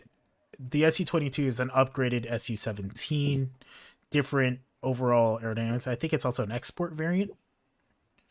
So this is actually a squadron vehicle for. Wait, what? Yeah, the SU-22 M3 What? is a squadron vehicle. What? Yep. Oh So- Christ! Oh lad, God. start saving. At Start 11 saving the oh. squadron RP. Yep, start saving your squadron RP. Start- Honestly, I want to get this just because. Now you can do it. Now Damn. you can fly. Now you can fly the SU-22 for God, Syria, and Bashar. Oh my God, Roman. Go. Got Da, some, da, da, da, a da, da. huge, so lots of Dun, bombs, dun, lots dun. of rockets. You know the drill. It will with never these- reach You 105 get level. R60s? Yeah, you Huh? guys are Do they 60s. get R60s? Let's Oh, give it a test flight Christ. though. Nah, it doesn't get R60s. It gets R70s. Urgh. Is it actually? Hold on. What? No, I think that was a joke. I don't even know what a fucking R70 is. Is that even The only R70s are. No R70. Do not joke about R60s. They would be scary in game because they're all aspects. Also, the cockpit in this If I is remember correctly. this cockpit is extra crispy clean. Like, oof. Ah, it's cleaned by Mr. Clean himself. Also, is that the sound? The sound is different as well. Inside, it has a higher. It's similar to the 104 or F104, but higher pitched. Oh, put up the flaps! Put up the flaps! Put up the flaps! Put up the flaps! So, being that it is a swept boy, Time to turn it into and Dorito. do you think the Pan Avian, the Tornado? I've heard various rumors about why the Tornado hasn't made it into game yet. I think it's the Tornado. The persistent rumor I've heard was because one nation out of the EU said no, you can't put the plane in the game, even though everybody else said guys should add. So it's like, yeah, you're fine. Whatever. So the R60 is a nuclear missile. Right. So, So and the of course, R7 for as fast the as this R7. thing is, it has pretty. I don't know if the flight model's borked or anything, but it does maneuver pretty decently on account of being a swept wing, and has a hell of an engine. Well, when you put those wings out, it's not swept wing anymore. Yeah, but you also break them if you do like Ooh. any. I want to watch more people rip their wings off in battles. It's funny. Look, And keep then- it on the table. And now it goes Mick. I just want to know if they'll add World War II artillery tanks, because they're like, hey, let's add the Russian and the Swedish thing. Can we get the Hummel for Germany just to finish the German big dick tank destroyers? Too bad, Panzer 2000 or Panzer John, Haubitze take 2000. that. Take the SU-22. That thing would be amazing. hit it above That Mach would 1 be and then go amazing. into cockpit. Yeah, but like, Is it- look at it, John. You've got the Nashorn, the Dickermax, the Sturmmill. You mostly finish Dick. it off with the Hummel. What? Yeah, because it goes Dick is from Dick is- 88. Because it goes from 88 to 105 to 128 to 150. Is there anything specific for? Let me see. Let me check. Is there anything specific for other than the things for Great Britain? Okay, so the only thing Britain is getting, albeit for the Royal Navy Air Service, is a Seafire LF Mark III, which I don't know which version of the Spitfire that directly correlates with. I Land-wise. believe it incorporates with the LF, the Mark III. Well, like, what is the I- land equivalent? Is what I want to know. I think it looks like a Mark V with a landing hook. That's about Hold it. on, let me look. Yeah. Probably But- just a Mark 5 with a landing hook. All right. The Hurricane instead. So the variants. It looks like it's a early Merlin variant. Oh, yeah, it's a Merlin 55M instead of like a later model. Though I think it gets a 5-bladed or 4-bladed prop because, you know, it needs to take off of a carrier. And I guess it has folding wingtips, if I recall. I think that was what they did. I think so. No. The very, very tips of the wings, I think, are folding based on looking at the aircraft closely. Yeah, it looks like the wingtips fold in because, yeah, we did not share full wing folding technology with the British. Even then, the Spitfire is not designed for that. I don't think it needed Spitfire's not designed for a lot of things. Yeah, but it still did does it. It still did it. It still does it. Okay. Meanwhile, so Japan doesn't get a new aircraft, sad face. And China gets And they never will. LA-11. China gets a LA-11, which is just a chunkier LA-9 with one less gun and apparently a heated cabin, if I recall. Wait, Japan doesn't get another twin-engined heavy fighter? This patch is gay. Oh my god, bro. Jeez. Dude, it's not complete unless Japan gets a twin-engine heavy fighter. Here's the thing. So the LA just prep quote, like it's just like, you know, what is it, that comic with the seal that goes gay? No. Senior Chang from was it Community? He's just in the back of the room. Huh?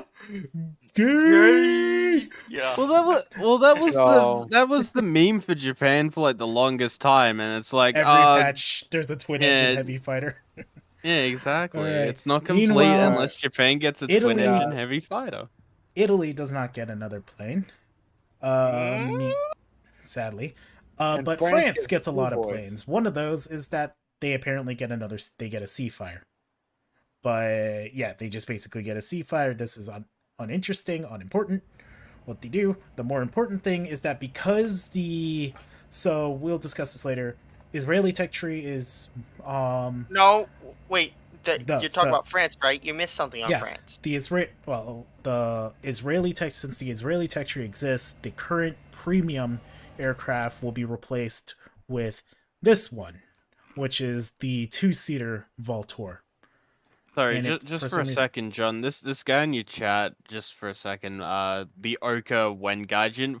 Funny thing is, we could actually have the Oka in game and just have it act like the Fritz X. We could, yeah. Also, John, you casually skipped over the Mirage 5. We're getting to it. I'm just saying, mentioning if people wake up next patch and go, wait, where did the Israeli Valtor go? This thing is taking its place. I was getting to it, man. So, meanwhile, like the French already got the Seafire. I confused. Yeah. So then we now have the Mirage 5, which is the newest French jet, developed by Dassault Aviation in the 1960s. It was derived from the Mirage 3, and would spawn a variant that we will discuss later. The first Mirage 5 flew in 1967. It looked like a Mirage 3, except it had a longer, more slender nose and makes the aircraft longer. So it has a big pointy nose like Pinocchio. And what is it? So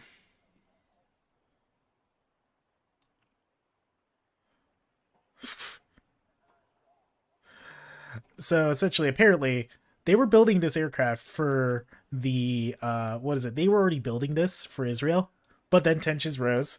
President Charles de Gaulle embargoed the sale, even though the Israelis had already paid for the aircraft and production models were flowing off the production line. Then the Israeli pilots attempted to screw with the French by saying, can we move our aircraft that we're training with to Corsica? And then French were like, okay, wait, why are there orders for long-range fuel tanks for these jets? What are you fuckers up to? The Israelis say goodbye to the Eiffel Tower. No, Israelis are like, fine, we'll take the refund. They legitimately attempted to basically take the aircraft that they had already paid for, but they went, fine, we'll take the refund. But apparently there was a story that would go off later about this, because we'll see in a little bit. But the Mirage 5 at his stands right now. It starts off with a Mantra rocket pod available to it. Like, at least when I first picked it, it already had a rocket pod. It has a whole bunch of missiles. It also has stock AIM-9Bs, but who cares? Gets a pair of good old Mantra Magic with their 30G maximum overload and 9.6 kilograms of TNT equivalent. So basically, if you get caught by that missile, kiss your ass goodbye. Just kiss your ass goodbye. You're gonna explode. All right. Just French spy noises from TF2 intensify. Oh, Off to see So- your mother. well, ought to visit your mother. Yep. And then Mirage gets off. God, it just has such a long nose. I just realized how long that nose is. It's so pointy. This new wood troop. This. It's looking for the next enemy. to kill. Also, it doesn't have any flaps, noticeably, because it's a Delta Wing with elevator runs. Right? I think that's the term. Yes. No, they're elevons. Elevons.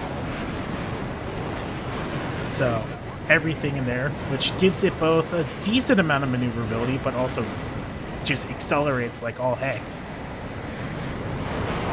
So, going after this errant MiG. Slap my hat. The nose is coming for you, John, man. Be scared. No, that's another point in another Oh, check there's tree no which we will see cockpit for later. the aircraft. Sad face. You're gonna get smacked. No. And then I'm gonna just say, it's just to remind people why magics are just so godforsakenly deadly.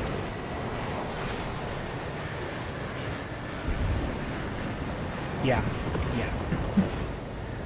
Basically, it's just a drive-by missile run. Fly-by missile run. What are we, Chicago? Sorry, that's Detroit. Never mind. So, very maneuverable. And, of course, just like any good old... I've been told that there's been a large problem with, what is it? Wild boar in the middle of the forest, so... Oh, wait. Huh? Do I not have guns on this version? Or on this loadout? Maybe not. Maybe not. You have flares. Let me look. John, man, the pilot is a descendant of Napoleon Bonaparte himself, and he comes with vengeance. I would hope it's no. at least the first Bonaparte, and not the third Bonaparte, because the third one was kind of a goofball. Yeah, so apparently there are no guns actually modeled on the Mirage. It should be, because I can see it right here. It should have yeah. 230. Well, it's not in the loadouts.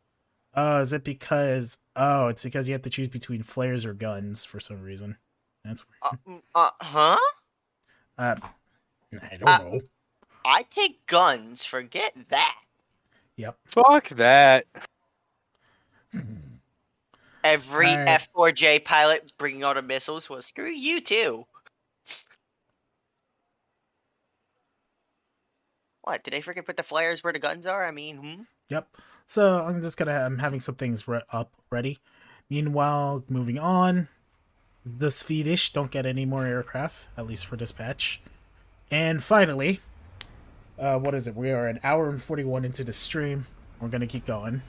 Up And next. yeah, we're now finally to Israel, which the Israeli Air Force had a pretty the Israeli Air Force is well known for its antics in history, especially during the 6-Day War, where it annihilated multiple air forces in and around itself and basically bitch slapped every Arabian country around it. And then the war of attrition with Egypt later in the Yom Kippur War. But winding the clock all the way back to 1948, back in 1937, the forerunners of the Israeli Air Force was the Palestine Flying Service, established in 1937, And then the Israeli Air Force was formed on May 28, 1948, shortly after Israel declared statehood and found itself under attack. The force originally consisted of commandeered or donated civilian aircraft converted to military use, and a variety of obsolete and surplus ex-World War II combat aircraft were quickly sourced by various means to supplement this fleet. The backbone of the early Israeli Air Force came down to, what was it, reading 25 Avia S-199s, this thing, and over 60 Spitfires, like this one, which this particular one is the premium, flown by Ezer Weizman, who would also become later on the president of Israel in his later years, long after the war.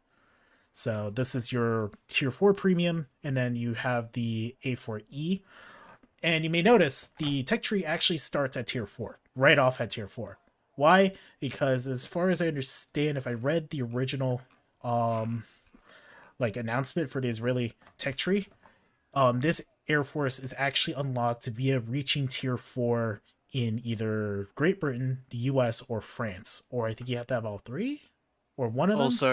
Also, it's kind of hard to have early war and early mid-war planes when your country exists after 1947? Yeah, 47. And basically, they were thrown right into war as soon as they said, we are now the state and country of Israel. Everybody around them did not like that. And they went, oh no. To say at least they got... Yeah. To say at least they got an entire trial by fire for their statehood. I'm actually gonna head to bed, guys. It was nice. All right. Yeah, See I'm you, gonna join Roman. you, Roman. It's too late for you. Good night. I'll go as well. I've been, blasting. You've been playing away. a hell of a lot of Infinite. It's so good. Halo Infinite's good, and this poor Aussie man had to deal with hunters that wouldn't die, and one of them had him like a machine plasma cannon. Dude, those things are fucking terrifying. What the Halo? So, from what I understand, what they did with the hunters, they're a mixture of Halo 4 and 5's hunters. So, they're really terrifying. But the worst part is once you kill one, they get the Halo 5 rage.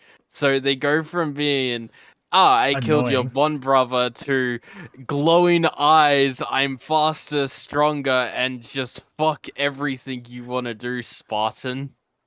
Yep. Do it All better. Right. So essentially, what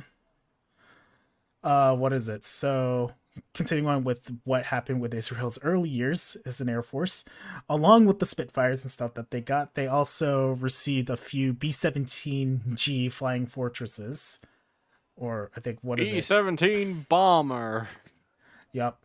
They eventually received as the war progressed, Israel procured more and more aircraft, including Boeing B-17s, Bristol Beaufighter.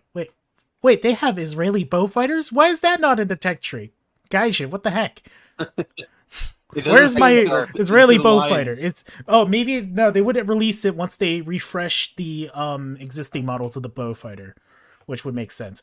De Havilland Mosquitoes and P-51D Mustangs, unfortunately, they get a P-51D. It looks awesome, but it's the P-51D-20, which doesn't have the same god levels of engine manifold pressure as like the D-30 and the D-10. So it has light war belts and at 4.3. It's a P-51. It's going to do a job. And then, of course, there's a clip wing Spitfire as well. So clip wing boy in here with this awesome camera. But the selection aircraft here are kind of the more interesting planes of the tech tree, like starting with, of course, the aircraft we were staring at the beginning of this stream, the Avia S-199. So Avia produced the Bf-109 G series aircraft at two factories in Czechoslovakia. But during the course of the war, their supply of Daimler-Benz engines was bombed to literal oblivion, I think. Or there was an explosion at the warehouse that was holding those engines. They didn't have any engines for the aircraft. They skirmished around, and all they had were Junkers Umo 211F engines and the propellers from Heinkel 111 bombers. The resulting modifications to the aircraft caused it to have extremely poor handling qualities, and the engine overall was just kind of garbage. It didn't have the same level of fightery responsiveness as the Daimler engines do. The torque from the giant, paddle prop on the front of this thing, this comically oversized paddle prop. I bet the thing could get the altitude though. Even Just fully spaded. pull itself through the air. No, this thing is actually it can only go at 9.3 meters a second in a climb, like uncharacteristically crap for a BF 109. German parts. Like, I think, what is it? German parts on a BF 109A could probably outfight it. A BF 109B1 can outfight it. And I don't think mine's spaded. Mine's not even fully spaded, and it can outclimb it. It's bad. Well, at least the specs on currently in the server, because they could change, but this engine is just bad. Like, what is it? So 1100 horsepower from the Junkers Umo. A BF 109E1, or no, let's say, or just as a comparison, BF 109 G6 that actually has its correct engine, a correct Daimler engine. This thing is cranking out. It has nearly 2,000 horsepower on takeoff and 1,500 horsepower. And just because the engine was overall just a better engine, and because of the prop that was designed specifically for the engine, the thing is able to climb, nearly 30 meters a sec, or that's the G10, but the 27 meters a second climb rate from the G6 versus this thing's climb rate of barely 10. It's kind of bad. Even worse, because of the fact that whenever you decide to. Even worse to this aircraft is that because it's a Umo engine and it doesn't have a motor cannon mounting, of course, in the game currently, when you start off with the aircraft, you start off with in-wing, you start off with a pair of 13 millimeters, and in the wing 7.92 MG17s. In order to get the 20 mils, you get a 20 mil upgrade, which essentially adds on the Rushtalt's 20 millimeter package, and the 13, I think it only gets the 20 mils. I guess it's not model, but it should have the 13 mils still in the nose. But yeah, this thing is bad. Let's just take it out again. Yeah, it will climb better, but it has worse guns as a trade-off. But at 4.0, like, there are 109s that will stomp this thing out of the friggin' sky. E-model BF 109s would tangle with this easily. This is just what happens, like, if I understand it correctly, if we were to get, let's say, either as a British premium or something, like a Bucon? A Spanish E-Series 109 with Rolls-Royce engines, those things could probably outperform the Knife by a long shot. This thing is just terribly underpowered. That is very slow for a takeoff. Yeah. Like, for a takeoff, like, this is a 109. This thing, normal 109s would rocket off the airfield. And that's right. And this thing is just struggling. Like, uncharacteristically struggling. The engine's already overheated. Jeez. This thing looks like engineering major college students made it because they had to. You're not wrong. If anything, remind yourself to always just buy a premium for Israel. It's worth that at this point. Yeah. Like, it's a Spitfire Mark IX. This thing would be funny. It would be funny for a meme, but yeah, no, this thing is. Hey, if the climb rate doesn't improve on this, and that's just the overall performance of this aircraft, I could see this thing dropping down to like 3.3. Because it's just even lower. It's poo-poo. At that point, it's just being straight. Honestly, it's poop. You do get the 13 mils, you do get the 20s, but that doesn't really How much matter is that when gonna you know. help you? And what is it, that I-153? If you were to match up against one of those, they would probably destroy you. Just because of the fact that they can climb better than you, I think. Is that right? So, yeah, not the best aircraft to start off with, despite the fact that it looks like a 109. At least as compensation, you have Spitfires, you have P-51s, and then you immediately get to the jet age at rank 5. You have the Valtor 1A, the Valtor N, you have an Oregon, but the most interesting, so we have a Meteor F8, but then we also have this abomination for a Meteor, the Night Fighter 13 model, which is, well, it has a Mark 10 search radar in the front, and yeah, it's just this giant big-nosed Meteor, and because the radar's in the nose, the guns have been exiled to the wings. The one plane, the one jet that actually has gun convergence as a factor. Yep. Well, I feel like this has maybe better convergence than what is this? Supermarine Attacker, but I don't know. Still convergence. Also, the sound of twin engines going off. Oh.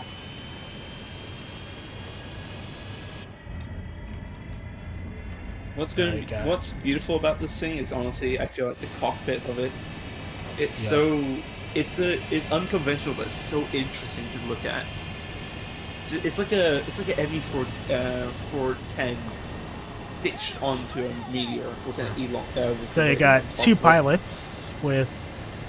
It's so weird to see more modern pilots inside a post World War II jet, but of course, so the cockpit. So the pilot doesn't actually have his what is it? He doesn't have the radar. That's because the guy in the back is the one who gets the radar stuff. So this is a low tier jet with night fightering. Its biggest disadvantage is the fact that its gun cannons are in the wings, but also the Hispano sound has been changed too, I think, again. Oh, those sound so meaty. Just angry. Kind of looks like a big Zero cockpit. You're not wrong. It kind of looks like the merging of a Zero and maybe, actually, I would say F8. What is it? The Thunder. Looks like the Thunder Streaks cockpit, or a Thunderjet, or what is it? F-84 Thunderjet's cockpit, like the Italian one. That's like all supported because it was a close air support aircraft. That's pretty neat. And I don't think it carries anything but guns, maybe bombs, but it's a night fighter, so it shouldn't be carrying anything else, as far as I understand. Alright. Let's double check that. Yeah, all it has is cannons, and that's about it. Meanwhile, we have the as we go up the tree, we start getting away from essentially British and American aircraft, and then we start seeing a lot more French aircraft. We get Mystère 4A, and then we get the Super Mystère B2, which was locally named, the original variant was called the Samabad, or Sambad. I can't pronounce anything. So this is just like a Super Mystère B2. However, Israelis ended up re-engineering the B2. They gave it a different engine and a jet pipe to reduce its heat signature. Looks like it. The engine is supposed to be a Pratt & Whitney, but for some reason on the server currently it has the same engine as the Sambad. It has reinforced wings and can carry more bombs. It's essentially an improved version of the Super Mystère if it's correctly when it has its correct engine. More interesting, however, is the development of American light attack aircraft, such as the A4 Skyhawk. So the A4H was a variant made for Israel, specifically for them, with their request of having I think their own radar system and of course 100 DEFA 30mm cannons instead of the Colt 20 mils. They would soon locally modify the aircraft to the A4E standard that they were using, and they put a jet pipe on the back, this is meant to reduce your heat signature. However, the two ultimate variants of it, so we have the we have the premium A4E, which also has the jet pipe, but the ultimate variant that we have available in Tech Tree is the A4N, which I think just has a better overall engine, 3,000 kilograms force of thrust versus the A4E's engine. Like the premium's engine, I think it should be less, 3470, or I don't know. What time is it? We're at 11:30 at night. I'm probably losing my goddamn mind here. So, so this is the entry A4, and carries a hell of a lot of armament. So get walleyes, rockets, more rockets, a GBU-8, and of course it gets cannon pods, and the Shafir 2 missiles. So like this, congratulations, you now have 20 mils and 20 mils and 40 mil and 30 mils on board. Let's take this guy out for a test flight. I think the hump on the back of A4s, I think that's supposed to be like an electronics suite. Yeah, I can remember that. It was an update. It was an upgrade to add more electronics to it. Because the A4, the original A4s, the original ones were packed so full of everything they didn't have any room. So to add, I don't know, it was probably electronics and maybe possibly fuel. Don't quote me on the fuel part. I know there was definitely electronics. Oh, no, it's just electronics because all it has is 2 fuel tanks. The one behind the pilot and then the one in the wing. So it's an electronics suite because, again, when the A4... The A4 was the antithesis of the F-105. It was an aircraft designed on the principles of it needs to have technology, but it also needs to be as simple as humanly possible to be good at what it's designed to do. And it should be a pilot's plane, a plane that flies well, a plane that does whatever the pilot wishes, and the plane is only as good as the pilot that's in the cockpit. There's actually a real... So, new gun sight, looks like it. And again, the jet pipe... jet pipes on the back of Israeli A4s is because I guess they want to avoid getting hit by flying telephone poles. I mean, SAMs. Also, possibly it looks smaller, so I'm wondering if they were able to get them because it may make a slight Venturia. Oh, I think by this point, this version of the A4, this would have been the A4 Skyhawk 2. Like, so based off the Marine Corps variants. Yeah, and it also has the HUD similar to the A7. Yep. If you notice it. So, Where's the clock on this cock? I would also like to say one more thing. The electronic suite within this A4 allowed it to perform missions such as Seed, which is honestly a marvel. Oh no. It's a marvel how much electronics they actually fit into this damn thing, and how much improvements there are. In terms of just remember, your 8 gigabytes of RAM gets consumed by Google Chrome, but it was 4 kilobytes of RAM that got the US to the moon. Yes. Yeah. you think Chrome will optimize itself, but no, never in 1,000 years. John, the other guy in the voice, another guy in the voice. Yep. The majority of Draken International A4s are from the Royal Navy of New Zealand, or Royal New Zealand Air Force. Yeah. I live about, what is that? Maybe like 30 minutes from that airfield where they have Sun and Fun as well. I didn't get to go this year, sadly. But of course, Shafir missiles. Let's close in. Nope. No hit. But yeah, Frenchie. So- Polar Express. It's gone. This is the. Can you remind me if this is the A4E or Tech Tree? This is the A4N. Yeah, November. So Tech Yeah. Tree. November. Yeah, Tech Tree. So this is the Tech Tree A4. This is But not also the that- A4E. Big sad. Yeah. Hey, we keep wishing for it. It'll probably appear. Anyway, For one moving point. off the A4s. Moving off the A4s now. Oh man, there's so many aircraft.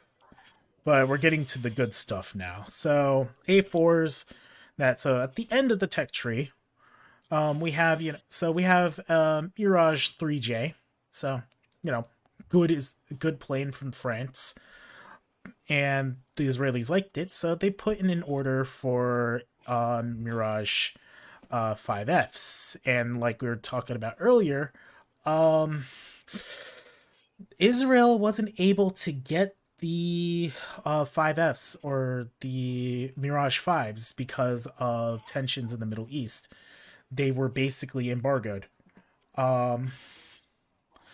They were originally co-developing a cheaper version of a variant of the Mirage 3 with Dassault. What is it?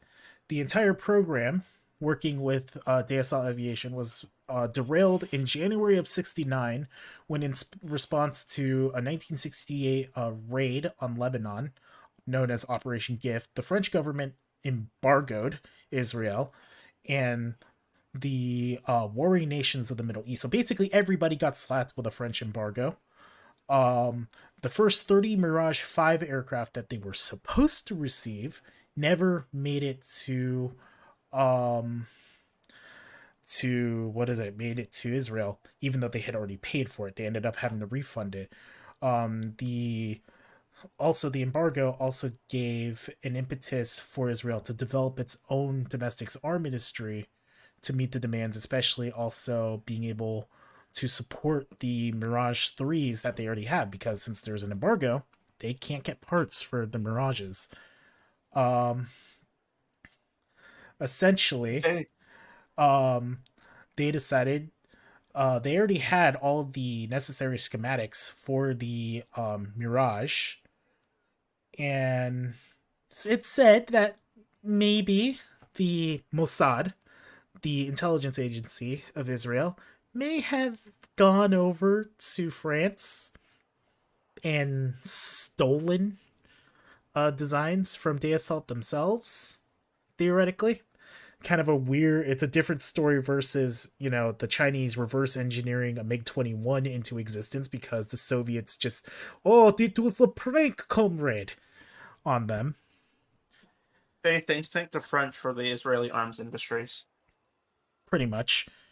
And so, the Nesher was born. The project was known as ROM A and B, but essentially, according to Aviation Offers Doug Diddley and Pablo Calcaterra, okay. Dassault also just kind of went along with it, discreetly provided jigs, fixtures, and a large quantity of airframe components to Israel via an industrial consortium. So an industrial consortium of Israeli aircraft industries and North American Rockwell, who were claimed to have been sold a manufacturing license in 1968. So essentially, through a whole bunch of the wiki article on this, they essentially just started building the Mirage F5 at home, with all the things that they want in the aircraft. So this Mirage 5, or Nesher, fully spaded, is capable of 140 meters a second climb rate, 28 second turn time, horizontal circle. It has loadouts including bombs, AIM-9Gs at its high end, lots of bombs, a lot of bombs. I'm just saying, there's just a lot of bombs on board. So you got 2,000 pounders or a heck of a lot of 750s. So basically an Israeli bomb truck. Ground pounder. Pure and Yep, simple. ground pounder, but also capable of yeeting you at its convenience once it's unloaded. So let's take. It's a better tornado. No, Hmm, no, not tornado. it's a derivative. Again, it's a derivative of the Mirage 5. So it's as good as the Mirage 5, but it also gets ground pounding capabilities, unlike the Mirage 5. And this thing also has a cockpit as well. Sorry, Which I is said wrong. pretty nice. I mean better Jaguar. Better I Jaguar. mean better Jaguar. Yeah, better Jaguar. Does And it the look engine at sound on this 89K? thing is pretty nutty. What's that sound? So I don't think. Let's see. So cockpit's pretty well laid out. Here, just pull straight up. Landing gear goes up immediately. This pilot has apparently shot down 3 aircraft. Looks like 3 Egyptian aircraft. That seems. For Tel Aviv. Yep. Don't diss my tornado. Oh, the Defas just go. Oh, that's nice. Of course, you have AIM-9Gs on board, so And a lot of heavier bombs. goodbye MiG-15. You have stopped existing. The MiG-15 has ceased of existence. Have we ceased of light, sir? Yep. Alright, let's push it forward onto the, Oh, Let's push her forward. A shame about the Nesher. An AA vehicle that's not paying attention to anything.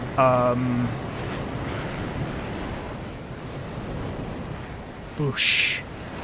And if that wasn't enough, now that the thing is unloaded, the thing can maneuver pretty decently, from what it seems, because, you know, Delta Wing. Also, this camo is just... damn. Israeli camos in general are just beautiful. Let's be honest. All the other things that we've been looking at, those... Yeah. Currently, though, looks like the placeholder pilot callouts are in English, but I'd imagine they should be in Yiddish at some point, right? Or Hebrew? I don't know. I'm kind of... God, it's so late at night, and I'm just like...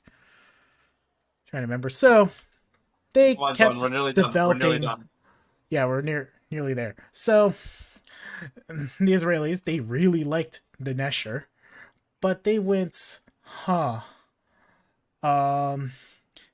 project, so they essentially went back, going back a little bit, they needed to adapt the Mirage 3C to the specific requirements of the Israeli Air Force. Of course, the whole thing with the Nesher, the Kafir program originated in a quest to develop a more capable version of the Nesher, which was already in production. The IF feared that it might lose its qualitative superiority over its adversaries in the future, which were receiving increasingly advanced Soviet aircraft.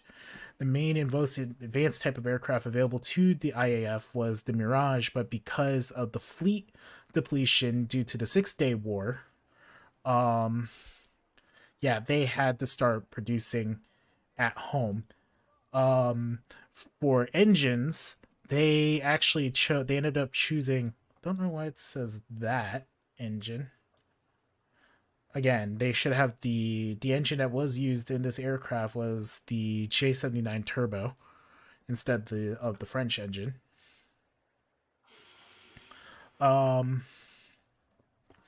So compared to a Mirage 3 or the Mirage 5, they essentially, the rear fuselage was slightly shortened, widened, air intakes were enlarged, a large air inlet was installed at the base of the vertical stabilizer. So all this stuff here is all air inlets for the jet engine. And the engine itself was encased in a titanium heat shield. Oof. So this aircraft was known in testing as the ROM B. The Nesher was the ROM A.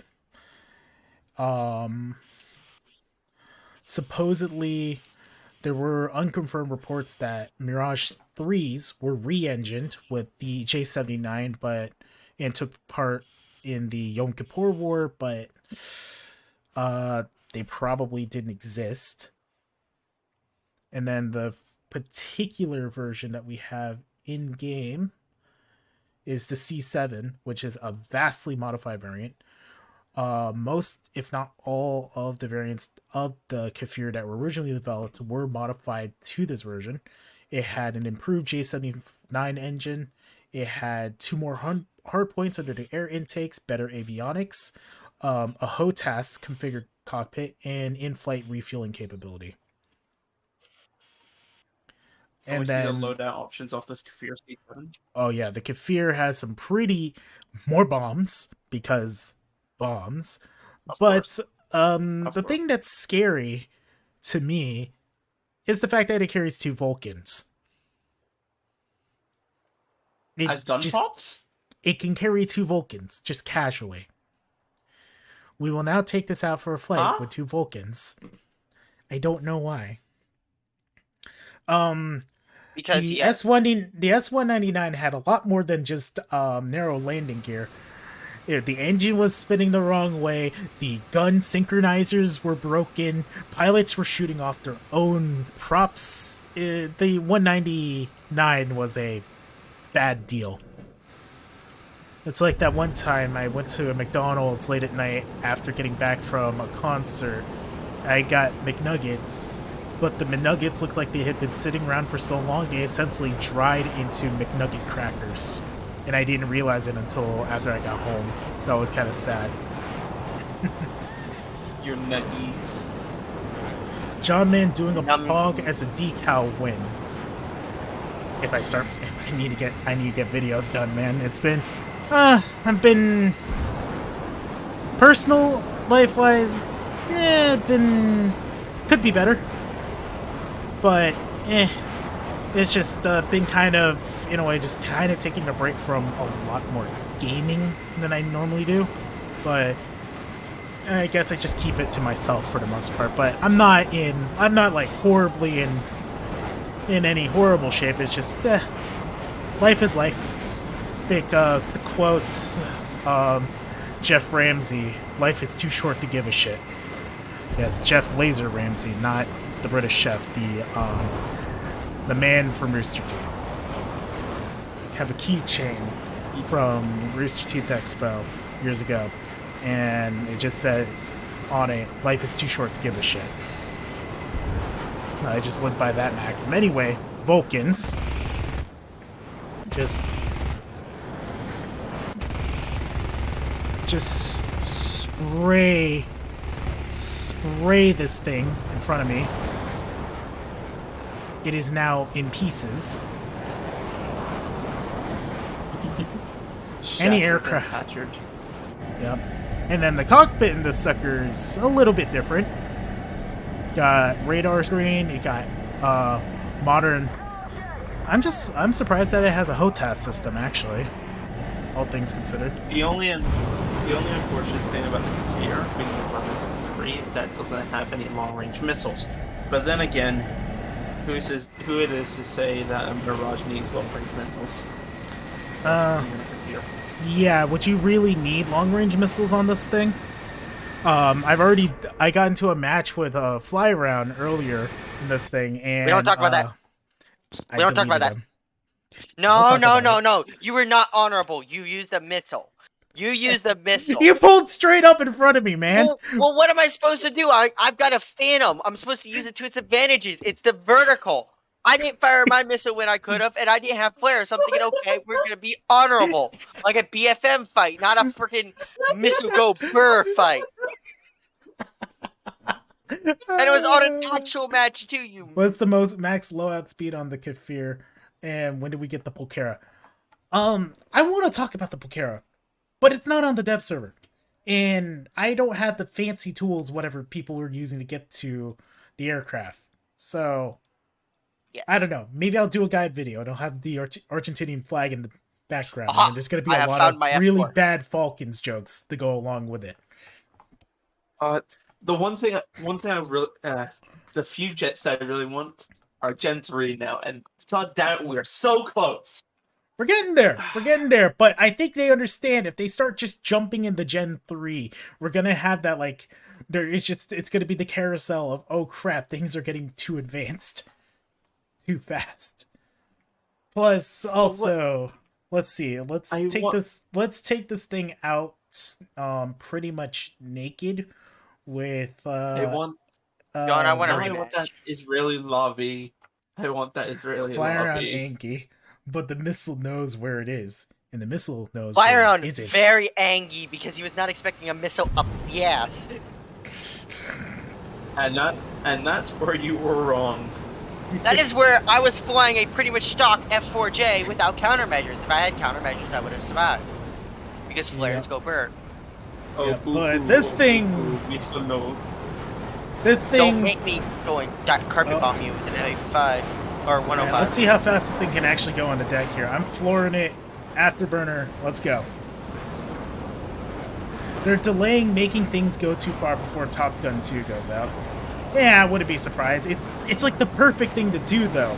Strategically speaking, they can't, to make the most money and to get the most publicity, you know, and to also in what Fly Around's greatest fear, which is that they don't get, that TCS doesn't get their certain aircraft available into the game soon enough. Also, this thing just reached. No. Oh, it's not Jesus, even about it this coming thing. in. It's not even about it coming in. It's Okay, about they've I'm been working on it forever. And how fast Yeah. are you going? I just casually hit Mach 1.2 off the runway after taking off on the deck. John, Oh, I guess that's lordy. gonna have to drag race the 105. Okay, fine. We're gonna have to drag race with the 105. Yes. Fine. We'll get into a couple of matches and we're gonna just drag race a bunch of dumb stuff. Okay. Are we gonna do a custom and just start from ground? No, let's just fly a real match and then we can just. Hey, All right, bet. because What BR are you? also just again this thing just accelerates so friggin' fast. Holy crap. Then go Nyum. Yeah, that would be an April Fool's video, Charles. S-29 guide. It was just an S-199 getting shot down by every other aircraft at its tier. And a couple of biplanes. Right. Even Dev have server being dumb. fly around 5. Hold on a second. I had to restart my dev because all the textures decided to go and be IQ of my brain right now, which is not a lot. Oh Yep. yeah, have you guys been noticing like drops in textures here and there? Yeah. This is the first drop in texture I've had. It is the dev server though. Anything can happen. Like again, we had tanks. The AI is driving the tanks just could not figure out how to drive a tank. Oh yeah, that Bradley. Yep. So while he's loading back in, some things that have been re-added. So one thing that they've added, and this is something that actually is going to be interesting for future changes. Ground strike missions, except for the novice ground strike missions and enduring confrontation missions, ground AI units utilize the same models available for ground vehicle battles. And I don't know what they mean by that. Do they mean visual model or overall model? Like the actual vehicles will have their armor modeled, and that means you have to actually think about how you're shooting ground targets. I think they will actually model it after ground vehicles. Yeah. I mean, if they do anything like the thing they did for for sim battles and changing the convoys to actual things, which I didn't realize it did, then yeah, they're working on the same stuff. So some armor model changes while Fly Around gets his crap together here. Or get his shit together, I don't know. Ground vehicle models have been changed. Upper and lower armor plates for the following ground vehicles have been converted to volumetric. IS-3, IS-4M, IS-7, T-10. Both of the T-10s, Object 268, Tigers all the Tiger 2s and the Yag Tiger. All right, as an And the IS-1 turret player, sides on volumetric go burr. all the target or on all the Tigers have also been converted to volumetric. So a buff, I guess, because no more armor holes, or just generally speaking, just strange things. All right, John, I'm back. All right. So you're bringing up the Also, 105, and then I'm I bringing am up bringing the out the Kiffer. 105. All right. I am So we're completely gonna. spaded.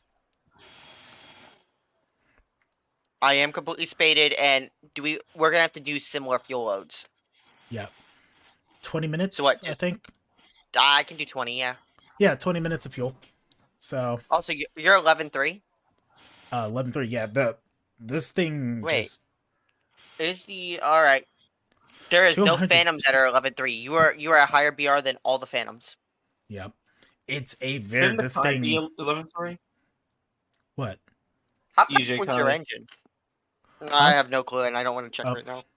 I should have checked what the engine horsepower or the thrust on this engine I was. think it's but 8,053. also we get a chance to see the new map, which also is Yep. the test map so for runway aircraft. spawn. Runway spawn, obviously. We're Okay. doing a drag race, man. Well, no, it gives me an air spawn automatically at Mach 1, so technically I would win instantly. I want to do a real drag race here. Let's go. All right, 20 minutes of fuel, no weapons. I'm ready. All right, blue. All right, All right, hold No wep- brakes, okay. Holding brake. 100% throttle. All right. Ready. 3. My brake is not holding up. Go, go, All right, go. afterburner.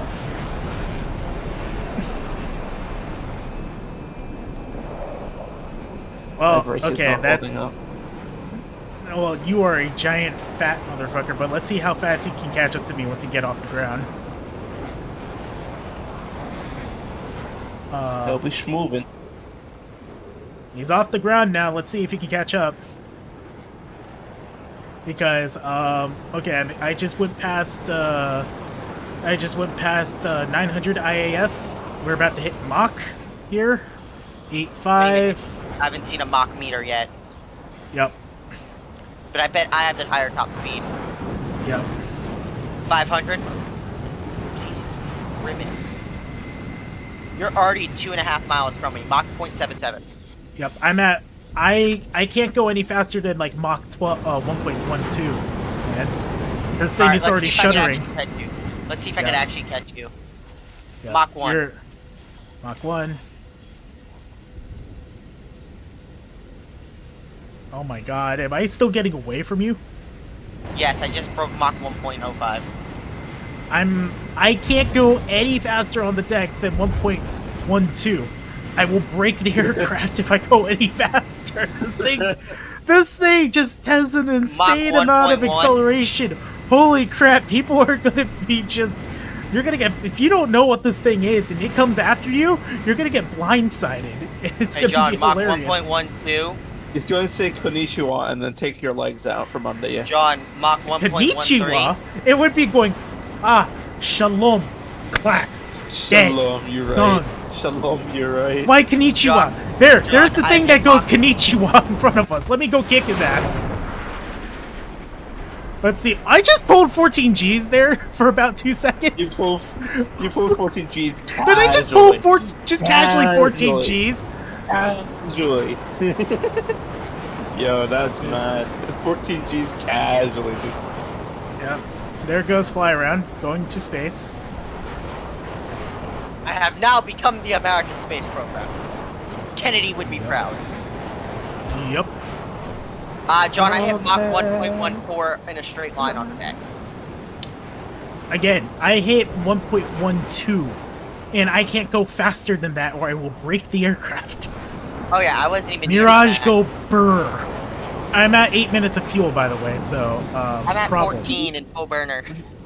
Mirage be deltaing, you know? Does the delta. Yeah, well, Kafir go burr. Very, Mach very. 1. Let's. Oh wait, can I hit it? 1.1. Can I hit it? Oh, 1 Mach 1.2 on the deck. John, Mach Lord, 1.2. deck? on the deck. Mach Bruh. 1.23. Mad. That is mad. This is I'm mad, doing Mach but 1.18. this is deserving. This is why it's 11.3. This is why this thing is 11.3. This thing is going to just... Oh, all the poor people who don't know what this thing is when it comes up on their ass and unloads 30 millimeter. Yeah, John, I'm doing Mach. I was doing like 900 miles an hour on the deck. Yeah, again, I'm hitting... They see a ping on their radar. It's just like, ooh, another plane to kill, Kafir. Yeah, about that. See ya. About that. This is... God. I'm doing Vietnam levels of stuff here. I thought, you know, in terms of like maneuverability and speed, I thought the, what is it, the Draken? You know, Sweden's plane you thought the Draken was bad? It's powerful. Or no, is it the Draken? Which it? No, it's a Draken, Yeah, not the Viggen. I thought that thing was nutty Draken. in flying it. This thing, oh, jeez, Jesus! almost hit me there. All right, I'm. That wasn't intentional. It's like that one time Short Sea just crashed into me and I'm just minding my own business in the D model Focke-Wulf, and then suddenly out of my point of view on my screen, just like coming straight down, just Short Sea just comes out, crashes his wing into my prop, and I just lose my prop, and I just watch him spin to death onto the deck. Bro, watch your jet. Bro, watch your jet, bro. Watch your jet! John, No, I wasn't even paying attention. He just kind of like, you just hear like the Ed and Eddie sumo wrestler sound effects. Oh, Christ. Where's the airfield? Okay, minimap says that direction. Oh no, your mini map. Yeah, I did check my minimap. It's in... Okay, we're heading straight for it because I have 2 minutes of fuel left. I've been holding down this afterburner. Oh my god, the pass-by sounds. Holy crap, they've changed that. I gotta wait for Again. the A4E. Come on. Again, I'm just saying, the sound team. Also, John, I have 865 rounds. Watch real quick. Uh-huh. In your opinion, did they go up above and beyond? Yeah, they are going above and beyond. Honestly, personally speaking, Bye, John. I don't see any reason to download a sound pack anymore. I get maybe, I want to support whoever's been making the sound packs, but God, it's like, what's the point? In Jet Battle, the jet, everything just sounds good. Also, where's the air brake? Oh. Yeah, that's an interesting air brake design. It's like just pedals, but oh lordy, I have to... Okay, I'm gonna have to power through the turn here because I'm gonna slow the aircraft too much for landing. So that's the only way I can stop, apparently, or slow down, is these air brakes, because I don't get flats. I mean, yeah, you can't, because No, but how do you slow down? You pull your throttle back. You use your plane as an air brake. That's how you're supposed to do it in real life. You do the Oh, Cobra. right, because... Oh, wait, right. Because yeah. delta wings, the higher you keep your, it's like the Concorde. You get a higher AOA.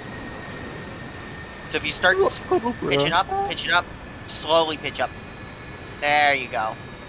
And... All right, time for me to get a bomb load and teach these ground targets who's boss.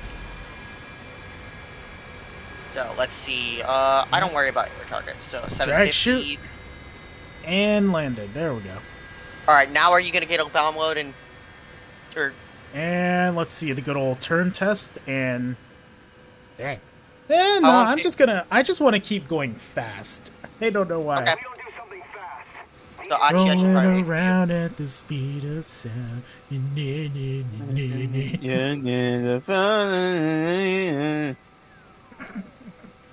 How long till you respawn, John?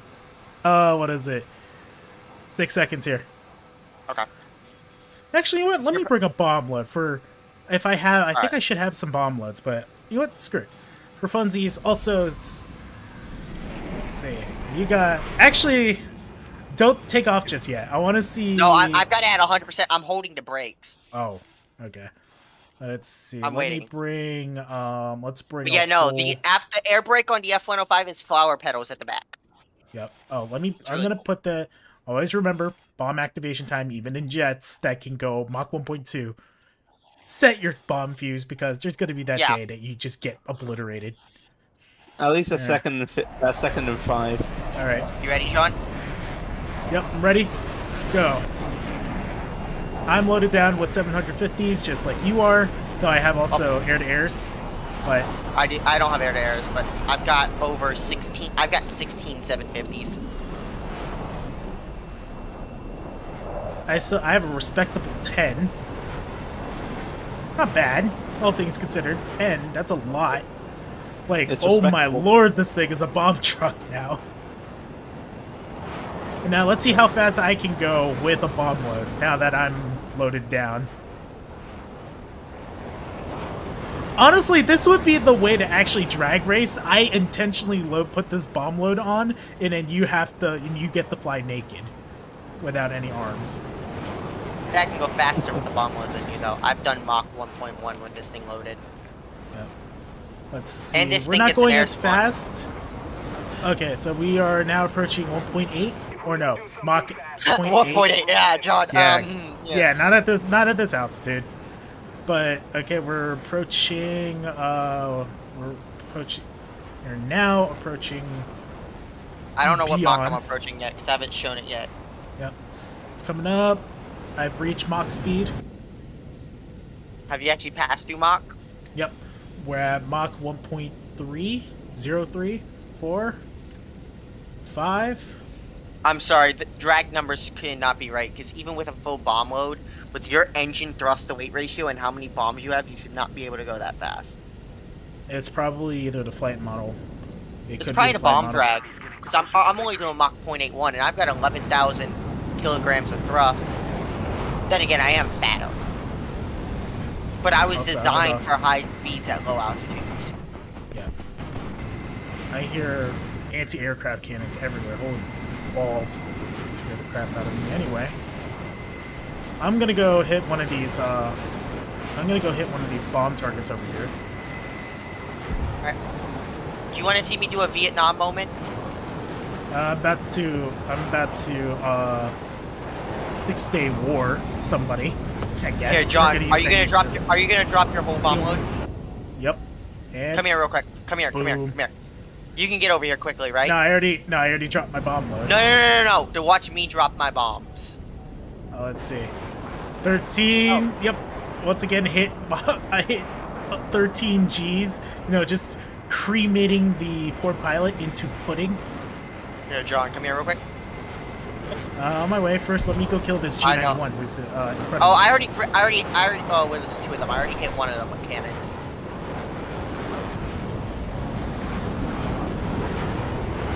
Alright, I gotta grab a burner. I'm burning way too much fuel.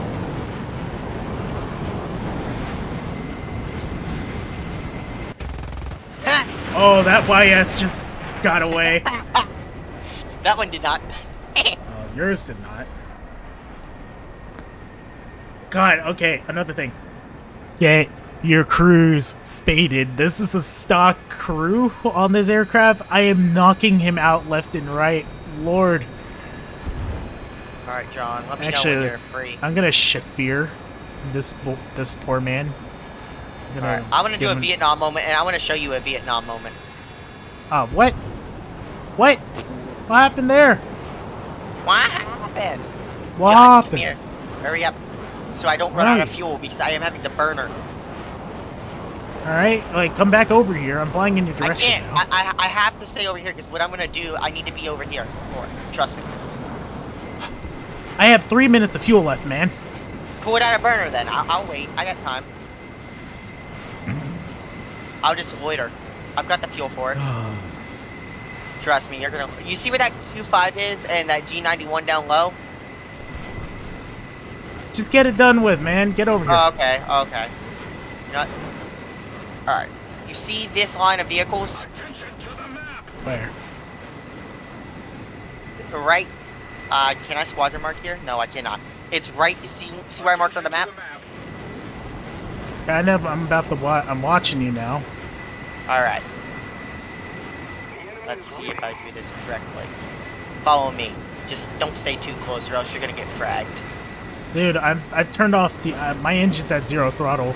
I'm still going hilariously fast. You see all these ground targets in front of me? Yep.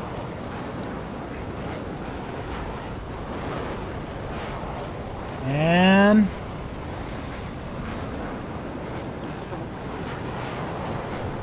Just casually, bomb trucked them. Alright, there's a G91 YS below me. Hold on. I got this. Nah, I got it. I got him. Ah, I missed. I got him. Also, I'm running out of fuel again. Go RTB. Go RTB. This match is taking so long because I think all that's left are those 4 AIs. Oh, come on, flag. There we go. Where's my airfield? Oh my god. That's a long... That airfield's pretty far Just away. pull your power back to 100 and climb. You'll be fine. And then you can glide. Oh, there's another G91. Come here, buddy boy. I heard you wanted to hear about our Lord and Savior 20 mil. Oh, you want to hear about our Lord and Savior Mobius one? Area 88, anyone? Area 88.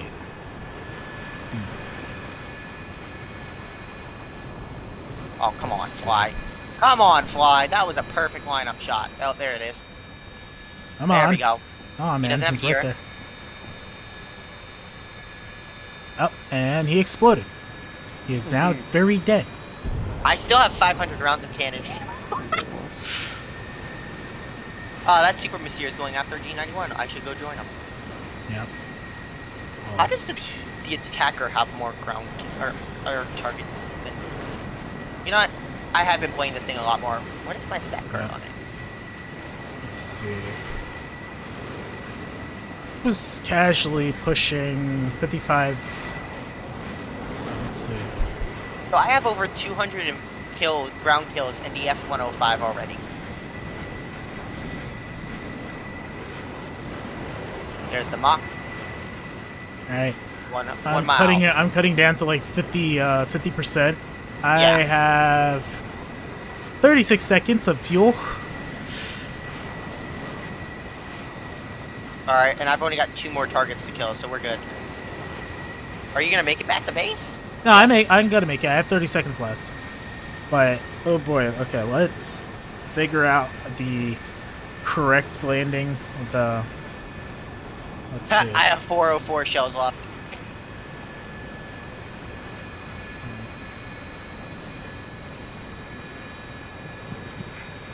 Nope, that's it. That's the last AI.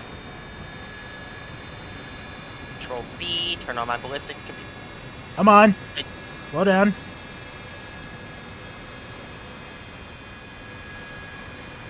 Come on, dang it, slow down. Jeez. Clunk. There we go. Brake. Brake. Ballistic air brakes. And... Oh! Uh-oh! Oh, no! Alright, that's new. What did you do, Nothing. John? I did nothing. Am I gonna have to watch back the stream? Maybe. I totally Okay. didn't flip over the airplane. Oh no. Huh. Alright. Notes. Yeehaw. Be careful on landing.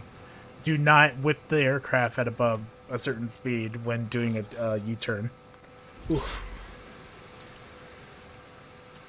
How do you press a torpedo again? Wait. Yes. All the AIs are dead. Yeah, give it a se- it's the delayed feature because it checks, it waits like for 3 minutes to see if there's any more active players.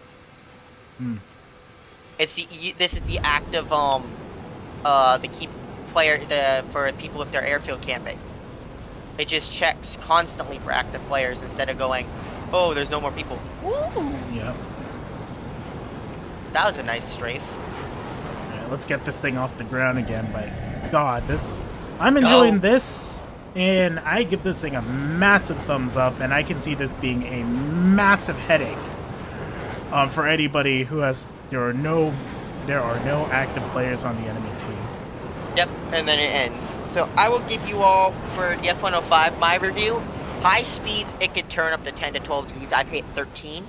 As soon as you get slow, you're a brick. You keep your speed up. Don't turn unless you have to. Try to find other aircraft that are bricks, like F4s. Cough, cough. Sorry, F4. But yeah, the F-105 is gonna be scary to fight at 9.7. Oh, Christ. And then the Kafir C7 is a monster. Just again, you saw it. Then this is a fully spaded aircraft. At least the flight model that's on the dev server right now. Thing can break Mach from takeoff and then just go. It just goes.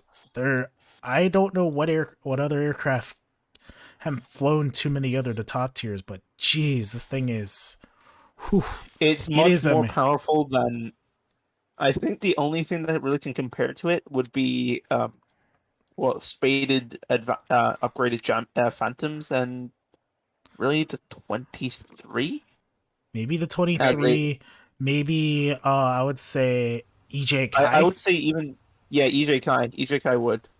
Yeah, those are the only two I would say that actually do have a chance to catch him, but to maneuver with a Kafir, that's something I would not want to try to do. Do not attempt to do it. Try to just do do strafing runs or like in and outs of missiles. Yeah. Just to say how scary the F-105 is going to be for CAS. I've had 22 battles in it. I have over 250 ground targets destroyed. What the fuck? 67 air targets. And most of those battles I would go and take because what you do is when you go you have your bomb sight computer. So what you do is you take your 750, you put it on a pillbox. It kills the artillery next to it also. Dang. So you can get 2 to 3 kills per bomb. And also the nice thing is that the 20mm gun with AP goes right through light pillboxes like it's butter. Yep.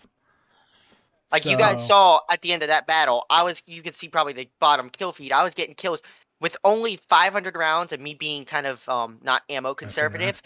I got like 11 ground kills. Dang. Yeah. So on that note, essentially with the Israeli tech tree coming in, again, we were talking about it at the beginning of the live stream, probably coming in closer to the end of whatever this patch cycle will be. There will probably be the premiums for the Israeli tank tech tree, which will mean lots and lots of 2D. Sorry. And no, things that I want to know, things that I'm actually more interested in, the captured and upgraded T-54s and T-55s, the Tiran tanks, with some of them being upgraded to L7s and 50 cals everywhere. So you'll see this T-55 looking thing. It's like, that's a T-55. Wait, why is it looking at me? And in sim as the Russians just wait a second, that's not ours. Wait a minute, that's not ours. So again, there are 2 premiums available. You have the Ezer Wiseman's Spitfire Mark 9 and the A4E Skyhawk. Both are ridiculously good planes, all things considered. For the price points that they're selling it, and for what we're potentially getting, please do get them. This is probably this is going to be a very, especially early on, it's going to be kind of a slower, I would say a slow grind because, meteors, they're fine, or Oregons, they're fine, but it's once you get into the middle of tier 6 and they get to tier 7 when things get really spicy. Because you got all the A4s, and then as long as you're also researching these, you get access to a Mirage 3 and the Kafir and then the Nesher. And then of course, just because it's there, a Phantom F4E Phantom, then I don't think there's anything that special about the F4E Phantom other than the fact that like every other Phantom, it has bombs everywhere. So this is truly, if you really, really need a bomb truck, this is your go-to bomb truck boy. But if you need a fighter attacker that can do more and more focused on the fightery parts of things, the Nesher and the Kafir are, they're going to be they're going to be monsters. I would not want to trifle with those guys. So with that, we're at 2 hours and 47 into the stream. I think that's about everything. So there's that one map. That's the new map we were just flying on. Apparently a whole bunch of naval stuff was changed in terms of shells. Let's see. So economy and research, the Israeli F-84F and the Valtor 2A, IDF, AF, have been withdrawn from purchase. In the future, the Valtor will actually reappear as a premium in the Israeli tech tree, just like they did with the Swedish tech tree for some vehicles. Apparently, there's going to be new road sign decorations that have been... Wait, there's new road sign decorations? Hold up. Let's look at that quick. Let's see. New road sign decorations. Road signs. So we have low-flying aircraft, wild animals, overtaking is prohibited, minefield, military vehicles, tank crossing, fire station, slow. Oh boy. Alright, alright,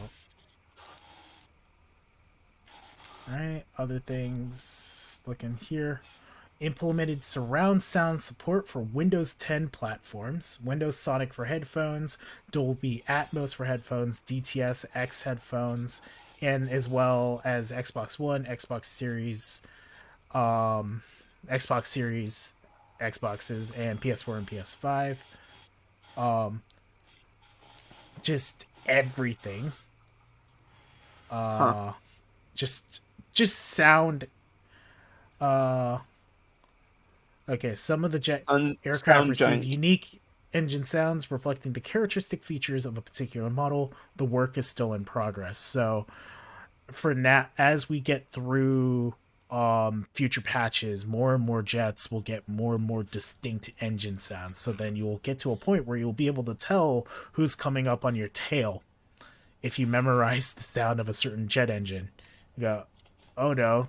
You like, of course, like, wait, what's that sound? Oh, that's an F-104 about to come up onto me at basically Mach 2 with a Vulcan.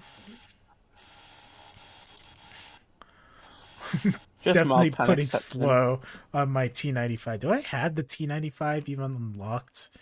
I don't think I do. Oh, I don't. Eh. Wait, what's a tank do I have that's just slow? Oh, I know. Here, you know what? We're gonna put it... Maybe I'll get... I know exactly the perfect tank that requires this. There we go. There we go. A T-26E5 now just has this slow sign stuck to the front of it because it's slow. Anyway, 2 hours 50 minutes, and that is the entire dev server with all the new shiny aircraft, a new nation rising in War Thunder. And if you think the Air Force is pretty nutty, the ground forces are going to be fairly nutty, especially if they decide to add some weird Israeli tanks here and there. So this has been me, the John Man. Has been a fly around whose microphone is just going off constantly. Nah, I think I muted it for a while there. Oh wait, that's I'm JFK. ready for bed. Yeah. Yeah, That ain't me. And then That ain't me for once. Don't put me on that's that one. JFK. And then somehow sliding into my DMs here, where quietly, is a dank plant.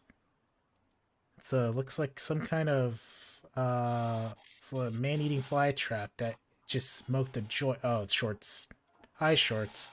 He's been here Hello, Shorts. for an undisclosed amount of time, just lurking. He's Shorts. He's always being short and stalking us. I mean, what? He's not that short. Shh. No. There he goes. You showed him away. Now we go. There we go. There you Welcome go. to the stream, I Short. tried to crash the stream at the last second. Aha, but I will end the stream now. See you guys.